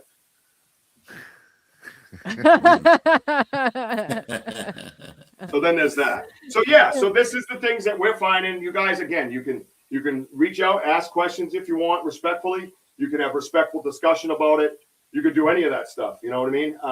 We're open. Do you have video on this, or that they could see at on your channel? Yeah, everything goes automatically to YouTube. Every one of them. There's hundreds of episodes on there. Hundreds. I couldn't tell you which episode this is. I don't name them. I just get done with them. I might have a title to them when I upload the thumbnail or whatever it is. It's I think it's like January 27th or something that we did it on. I think last live. Yeah, we try to remember the times that we did it. We don't know. You know what I mean? So you can go back and just watch it from the beginning, and you can learn how the whole place evolved. And that's yes, it's a lot of watching. I get it. It's it's hard probably sometimes. It's grainy at times. But you can go back and watch every single one of them. Everything is encrypted in YouTube. I do that for a reason. I show everybody for a reason, for one, to share and to open up the community into kindness and show them we believe the proper way of researching is. And these are the crazy, crazy things you get. This is not something that you just believe. It's crazy, dude. It's crazy. My life is weird. This is not easy to grab. And if you're just seeing it on the screen with some dude you don't know, because I'm not BMR or I'm not anybody else, you're like, this guy's. All right, that's -1 out of you. 3 to 3. All right, so but no, so it's it's hard to, my point is it's hard to grab, right? This is a hard reality, man. And it's not something that I ever expected. And I'm not saying I'm totally comfortable with it either at this point in time. And I would just, like I said, much rather have the big hairy dude walk up to me and chill by the fire. All this other stuff is curricular activity to me. It's hard for me to grasp. So if you're reluctant in that, exactly, Craig. You can ask me any question. I'll send you anything you want, any picture you want, any recording you want, any video you want, and you can diagnose it yourself. I don't care. It's public property now. Have fun with it. So that's where I'm at. So that's kind of that, and I didn't want to take up any more of your time. Well, thank you, Professor Richie. Professor Richie, thank you so much. I'll be sure to skip. Who's your favorite student? Yeah, Oh, shit, she just put me on the spot, didn't she? We can't just end this here without you telling me. I want Rod to come on my show. I'm on Coley's show. Rock, paper, scissors. Anybody? You want to settle this like adults? So that's basically, if it were Rob, you would have just told him it was him. But you basically, in a roundabout way, said it was me. So I'm okay with that. Yeah, we'll give it to Coley. Yeah, we'll be gentle. Thank you, Rob, for working with me. So what week in March works for you, Rob? There you go. Yeah. So that's some of the crazy stuff. About this, Rob. He has been so excited about this. No, I have, because like I said, you meet a lot of people in this stuff, and they don't always give off that genuine sense. You know what I mean? And despite how crazy our research is, and despite how many times we're out in the woods, you just want that. You want somebody to be genuine back. You know what I mean? You want to see people. You want to meet people that are kind, that are understanding. And like I said, I watch stuff. My podcast is my baby. That's my therapy for my son, Jack. I love sitting in front of the camera and talking with people, and perhaps educating, getting educated. Right? There you go, Joe. 3 pops. Joe. Get those poppity pops. You know what I mean? I think that's badass. Good job. Awesome. So and again, honestly, if I didn't have that on YouTube Live, I wouldn't even show you guys. I'd be like, I think I'm nuts. I'm good. But I have that. It's not easy. Like Shelley Montgomery said in there, it's not easy to put yourself out there like this. A lot of times, you've gone through so many pictures, like at the paranormal, I had to go through thousands before I started to see things, and it's not always easy. Like you said, not everybody's on this journey has gotten this far. So I just ask people to stay open, to things like, especially if other people have experienced that, and there seems to be a trend in it. So I think it's wonderful. Thank you for coming on and showing us. No, Oh yeah, mad respect, man. I really, thank you, brother. I know we were joking a little bit, but I must say the detail in the pictures was something I hadn't seen in quite some time. So I'm going to give you guys both props for that. I loved it. Yeah, see that was but he was late. Who was your favorite student? He was late. Toddy. He was Toddy for class. Who's your favorite student? Toddy. He was Toddy. Yeah, Toddy. Toddy. Well, I didn't get. I think I'm on Wojo's side right now because I clearly won, and because BMR. Coley, I private message. Yes. BMR. Coley, I sent you a text. Shut up. Oh, okay, yeah. Oh God, cheating! Come on, no cheating. But I will like to say this though, to you folks, is your audience, and a lot of critical thinkers on here, and it's great to see our community and your community, just everyone just talking and asking the questions. I know there's some little arguments on the side, but listen, I mean, this is all discussion. Hey, listen, we're not perfect as researchers. We just tell you that, but we're just trying to put everything out there. What we see in here, thank you, Benno. This is why we go on live, because we have nothing to hide.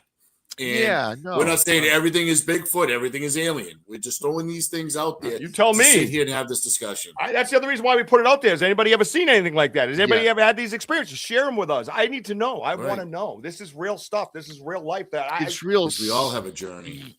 It is the journey, and half the time when you're looking at things, you can't say what it is concretely. It could be this. Hey, you know what? Some people in the woods they're taking photos or they're researching. One man might see a Bigfoot, one lady might see a dog man, or one person might see something totally different. Yeah, you're spot on. Because everyone's perception is different. Not everybody has the same. Not everybody's brain works in sync. It's different. It's different all around. Yes, your perception is way different. Yeah. What I gleaned the most from these when I was watching this, and this is something that I firmly believe in, I think a lot of these pictures, I believe fully in the theory of the portal. I think a lot of these things, I think some of these images, I didn't want to chime in and interrupt you.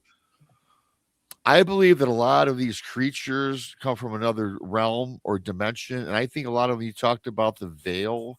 And I think a lot of them, some of these pictures reminded me of something coming in from the other side, but not coming fully through. It got captured. And it didn't walk through to our side. It was still on both sides.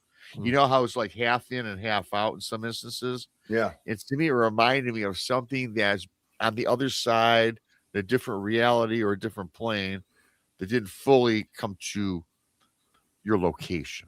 Yeah. This is a thought, but I believe that happens a lot out in the forest because I'm going to tell you guys right now, there are tons of portals in the forest that, you talk about the missing 411. People walk into portals each and every single day throughout the 50 states, the United States, and North America. And they're never found. Yeah. And I think that we got to be cognizant, because I didn't think about that until I started getting into this. We have to have our head on a swivel. We don't know what we're going to come across in the woods. Oh, the woods are a different place, man. The woods are a different place. There you go. Quack 5969. Good job. Thanks, Quack. Quack's awesome. Thanks, Quack. That's awesome, man. Way to help out. Yeah. Good stuff, man. A lot of good people on the side. I really appreciate everybody's understanding and having the conversation. I don't know how I had a screen in front of my face, but God bless you all either way, man. And just keep your mind open and keep an eye on it and come out with us. Come out, like, subscribe, hit that notify button. Come out with us. Come out and see it. Come out and see it. Be a respectful critic. That's fine. You know what I mean? No, a respectful. I like that. Respectful critic. Critics. That's a good way of putting it. Because it's okay not to agree, right? Of course it is. I welcome good banter and yes. I like it's boring when everybody agrees. Oh, That's yeah. so boring. So boring. All right, ready to break the tie. Break the tie. What is the meaning of banter? Back and forth conversation. Rob, what is the meaning? Well, she read my mind. Is that what you said? back and forth conversation. We're still tied. It's to jokingly converse. Oh shit. That's back and forth conversation. It's to jokingly converse.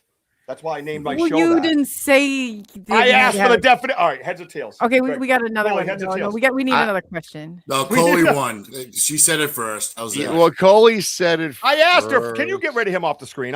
You can't see like that. You know, Wojo, yeah. Wojo's scoring points. With I see this panel over here is, getting picked on from these two. Yeah, Wojo's scoring points with Coley. Hey, flip the coin. Hey, man, he flipped the coin anyway because I would have called tails. You would have called tails? Well, I have a tattoo points with Coley, and I'm trying to earn points. All right, here we go. No, you don't win shit. You were late. You're disqualified. Yeah, I know. We didn't hear those rules. I don't remember that being a rule. It's my show. I make the rules. Shut up, Richie. I'm linked to my YouTube too. It's my show too. All right, you ready? So Okay. Rob calls tails. Heads. Oh, yep, it's heads. Nobody hit your book in front of you. I seen it. All right, disqualified. Doesn't matter. Yeah, come on. Me heads. Oh, Jesus. It's supposed to be on a smooth landing surface. I'm in a podcast All the studio. shit you got on Sorry, your your desk. podcast studio is perfect. All right. Well, the probability you already rolled one now. Yeah, that's tails. Okay, forget it. We won't do it again. Coley wins. Rock, Coley, scissors. I Home field advantage. Coley's the winner. All right, that's fine with me. That's fine. No, with me. I don't. No, I don't feel right taking it. There's 'cause- only one loser here, and he was late. No. That- Oh. He better late than never. Better late than never. I've always been told that. Well, hold on. I Clip just got it. out of work. Clip it. I haven't even been home yet, and I went to pick him up, and we're trudging through like friggin' a I foot of saw snow in the it. woods. I saw it. I saw it. It was yeah. We had I'd to. been. I would have been very tired. Also, Woja. I would have. I couldn't definitely. Take it anymore. But those tracks were pretty cool, though. Oh, Yeah, the they were. trackways. Some. That's Trackways cool. were insane. Were insane. They were so cool. Yeah, for you people on the side, we did go out. Me and Richie went out earlier, and I showed him where I saw prints, like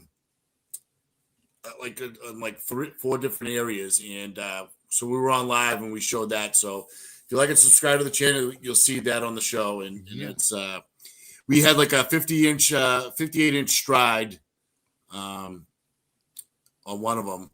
I think that was the only one we were able to do because the snowbanks are so freaking high. That and you pulled over to the side of the road and ran out there while cars were coming at rush hour. That was pretty cool. That's So true what too. did you have to pretend like you were doing? I saw you guys pull a couple things. He's like, "No, I'm pretending I'm talking on my phone," so they'll keep going. Then you see a car. Yeah, Richie's like, yeah. Yeah, I have an order of. Yeah, as cars were coming. I didn't want to see me aiming into the private property area. And then I did the fake throw up for the guy behind us. He's on live. He's like, just letting you know, guys. Yeah, pretending he's having. It was funny. It was funny. Yeah. That way the guy behind him get mad. I was like, go around. I'm throwing up. Oh yeah, you pretended to throw up too. I saw that one. I forgot about that. Yeah, that was a tactic also. That well done, well played. Yeah, we have a blast. I like this, Richie. Moon at noon. It's official. Boston accents. Hard to parse than Aussie's accents. Aussie. Oi. Yeah, no, we got to. Yeah, our accents are a mess, and it's funny. I grew up south of Boston, and guys in Boston will tell me I got a crazy Boston accent. I'm like, really? They're like, dude, yours is hard. I'm like, it is. I don't know. Are you Boston? South of Boston? I thought it was like a New York thing. Oh boy. Yeah. Oh boy. You're way off, girl. Sorry, Rob. Rob just pulled ahead 4-3. I was about to say that. New York to us. Wow, you just dropped mega points. We hate the Giants. We hate the Jets. We hate anything New York. And you just said New York. Oh, you guys sound like New you're York. from Pennsylvania, right? No, I didn't swear at you, Ben. Oh, come on. I love you, man. My boy. Kurt's from your state. I know where you're from. Dude, he wouldn't dare swear at you with those pythons you got. Oh, that's right.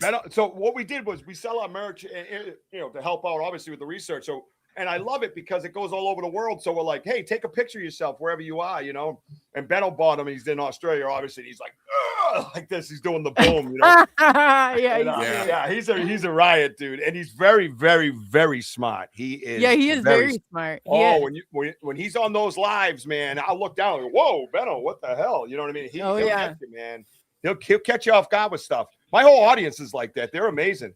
They're absolutely critical thinkers. And I'm telling you right now. Benno's part of ours too. We're not ready to give him fully over. You can't have Benno all to yourself. But BMR, he's over there too. I know. Dude, he's connected with everybody. Listen, he's actually the one that pointed me to you guys. Well, thank you for that, Benno. We appreciate that. And it's thank you. And it's good because he believes in our research, you know what I mean? And he sees our research and he adds to our research. And that's the key. D-Hoot does, Sam does, all of them do. What is that in there? Yeah, get rid of that, dude. Anybody moderators? What was that? What happened? NIG and where?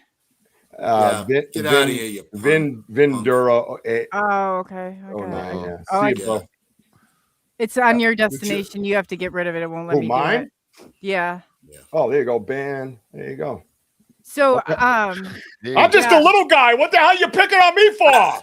I just saw it. I was just like, what? And then thank God you picked up on Where's it. I just see it, saw it. Don't even tell me. Probably some bullshit. Yeah, I didn't want it to keep going. D-Hoot, where's D-Hoot? Where's the quickest finger in Texas? Did she fall asleep? I don't know. I think she did. Yeah, she might have fell asleep. BMR has a doppelganger who runs a pawn shop. 5 points for the win. Oh, D-Worm. Well, here we go. D-Worm. I can't. You're Bigfoot, BMR, Bigfoot, Michigan Rick. Oh, God, that sounds gross, man. Hey, Ricka. Oh, my goodness. Oh, that's amazing. Yeah, you saw that guy spelling the N-word? Jeez. Good God, yeah. It's my moderators. I only got one left. They left. And one just showed up and she's late. Yeah, she's like, no. Oh, yeah. I like when they show up. Yo, stop it, Cole. That's awesome. Does this not scream a BMR look from time to time? My God. Oh, I can imagine. Yeah, he's looking at me going, do it. Hey, Coley, get rid of Bill Clinton booty now. Oh, he's a hack. So he got another. I can't get rid of him unless he's on. I got him. Well, they're all calling in now. I have quick eyes. I'm a Hawkeye right now. I'm just they're coming now. I got it. Oh, okay, because I was gonna say I cannot get rid of it. I got it. It's on your side. I got it. Yeah, Sam, if you're there, stick around for a minute or two. Yeah, so Jason Finch. Oh, that's a good one. Good old Peter Griffin.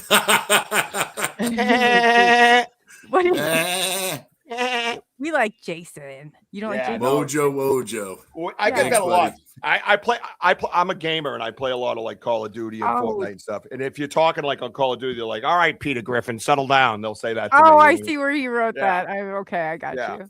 Well, could be Wojo too. Hey, Richie, get rid of Mr. Chimp too. Right. I got it. Zip it. Coley, we can get rid of Mr. Harrison too, by the way. Okay, where is it? Well, is it on mine or yours? It's not on mine. No, the picture. Oh, good job. Oh, sorry. I'm looking for a bad guy. I'm like, where is he? Get me at him. Oh my gosh. Oh my goodness. Oh boy. Who is on my channel, man? All right. I don't want to. Well, I really wanted to thank you guys for both coming on and going through all this, and definitely would love to have you back for another part. Yeah. And BMR would love to come over and let us know, because then we'll get him a team to cheer him on when he's on your channel. Richie, lose a fruit. I got it. Shut up. She's talking. I can't help. I'm sorry. Good Lord, man. It's a hack. He's a hack. That's why it's the same dude. Sorry, Coley. No, that's okay. That's okay. No, you don't have to shut up. No, that's okay. Shut up. I always no offense. No offense. Yeah, no offense or anything. Yeah. Hey, why don't you tell everybody where they can find you? Yo, check it out. Yeah, Bigfoot Banter, Richie B on TikTok, Instagram, Facebook, and YouTube. Hit that notify button on YouTube. We do a lot of lives. You don't want to miss them. I do pop-up lives right here in the studio as well, and we break down photos and stuff like that. We enlarge them, we go through them, and we talk about them. all that stuff. And here's another one. Yeah, this guy's just. Where are you guys? There you got that. Why they come on? It's at 3:00 in the morning. It's crazy. What time is it anyway? Thanks, Mr. Castro. 5 new pirates. Yeah, I saw Mr. Castro. I said hi to him first. I just saw that. Yeah. Oh, yeah. You got it. Oh, you do. Yeah, it's an interesting place. I'll give you that, Jason Finch. But yeah. Also, the Banter with Richie B podcast network. We have a lineup of shows. We have 5 of our own podcasts. Great podcasters. You got Wojo on Tuesday night, the Home of the Boom podcast. And Wednesday night, you have Phantom Navigator with Amanda Lombardo. Friday night, you have Sam from Sam's Pretty Paranormal podcast. That's at 9 p.m. So go 7, 8, and 9. And a new one starting up on the 15th is Miss Jean Tewksbury, Ghost Cats and Cryptids. She's a mountain lion researcher up in Maine. Oh, that's sweet. Yeah, and she's into cryptids as well. And she's an amazing researcher. She has great technique. And this guy really needs to get a life, bro. Yeah. Go find a girlfriend, bro. The basement's not working out for you, kid. Come on, kid. Let's go. And then, of course, Banter, Bigfoot Banter, Richie B, Saturday night, 6 p.m. Eastern time. We go 6 to 8. We do a lot of in-house shows. And we have a lot of awesome guests. I hear BMR's coming on. Yes, I hear that's the word on the street. That's the word on the street. Yeah, get with me. We'll schedule something. Yeah, I'd love to have you. I'd be honored to sit with you. Seriously, I appreciate you, man. Be my pleasure. This is a great show tonight. Thank you. Yes. Thank you very much. Thank you for having us. Sorry, Wojo was late. Oh no, better late than never. Better late than never. I don't agree with that. Better never than late. And everybody's saying great show, guys, and everything. So yeah, and on behalf of all of us, I always give everybody. What would you like to leave the audience with? Oh, who was? Yeah. Yes, you. Oh, I will tell you to absolutely 100% research kindly and be kind to your fellow researcher. And pardon the phrase, don't shit on them. There's no need for that stuff.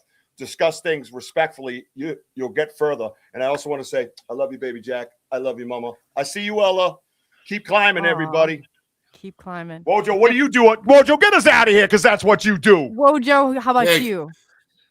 How about me? And thank you for being on here. Remember, we are home of the boom. Boom! Love you, boom. Boom. Yeah, how can you not? Yeah. Not notes. Hold on a second. I wasn't quick enough. There we go. And Rob, where can they find you? Where can they find me? Bigfoot Mr. Rob on YouTube, X, Facebook, Instagram. Yes, you can. Bigfoot Mr. Rob on YouTube. They all know. I think most people have subbed already. I think everybody knows who you are, BMR. Everybody knows who you are. It's been. I told you I ran into someone earlier or chat earlier. They were talking about BMR, and then I was like, man, BMR is really the talk of the streets. Oh, I don't know. I don't know where it comes from. Probably from I don't know. But anyways, I did want to say that this has been awesome. This collaboration with SNX and BMR, and then having Richie on, and this is what it's all about. And it was a great show. I actually felt like I was back in school, but it was in a good way.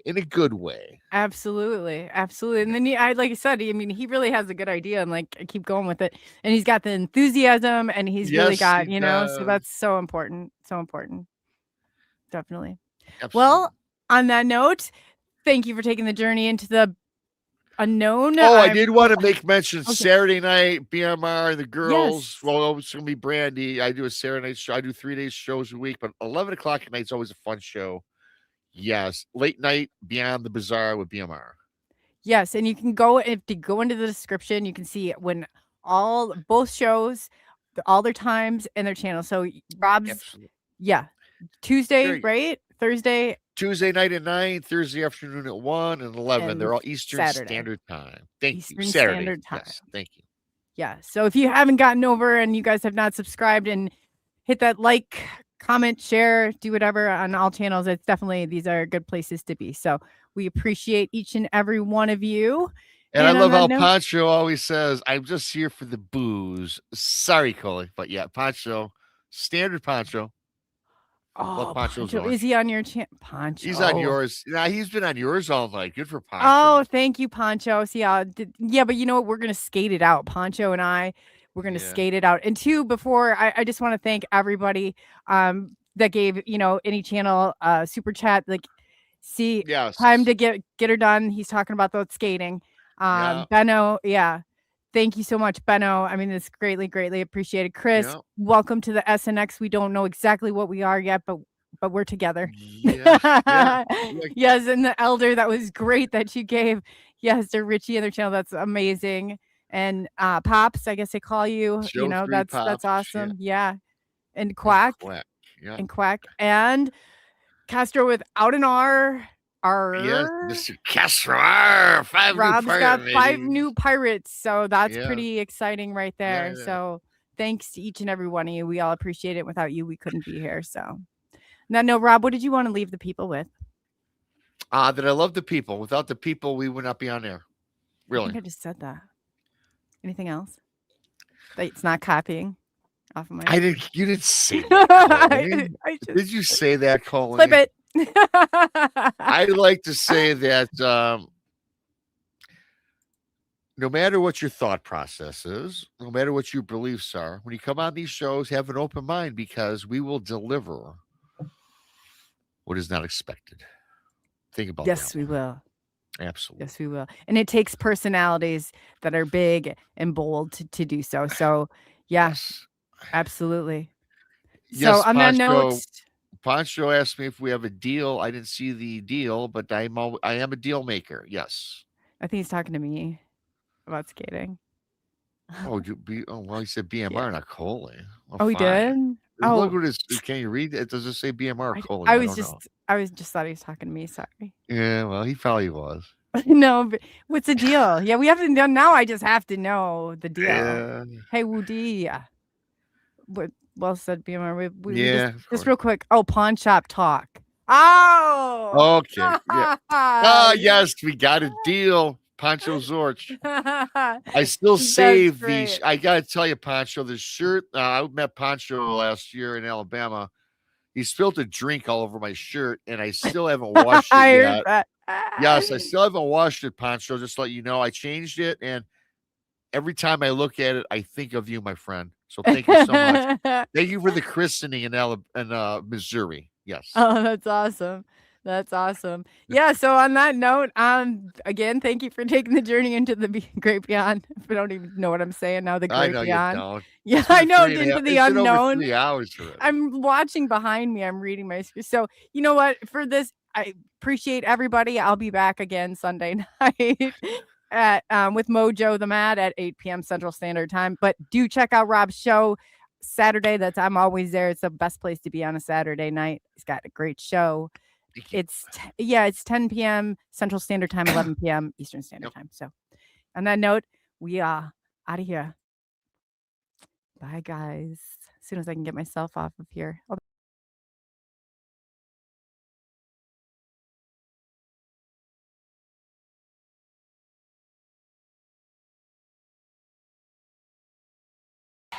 SNX crew, BMR pirates. Lights in the sky, tracks in the mud. Are you ready?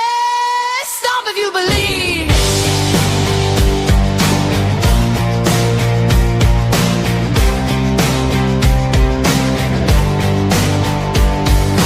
Out in the pines where the signals break through. Coley on the mic calling out to you. UFOs hover, ETs in the glow. Disclosure's knocking, time to let it show. SNX waves crashing through the dark. High strangeness rising, igniting the spark. Hear that whoop, feel it shake. Bigfoot's close, no time to fake. Stomp your feet, clap your hands. Squatching saucers across the lands. Coley and that fool, BMR in the fight. Chasing shadows through the night. From Michigan trails to the cosmic stream, we're breaking open the hidden dream. Stomp, clap, believe it loud. High strangeness rising from the crowd.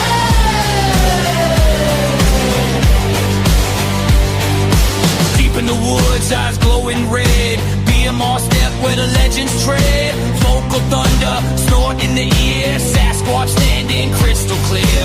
Books of encounters, tales so raw. March with the bizarre, breaking every law.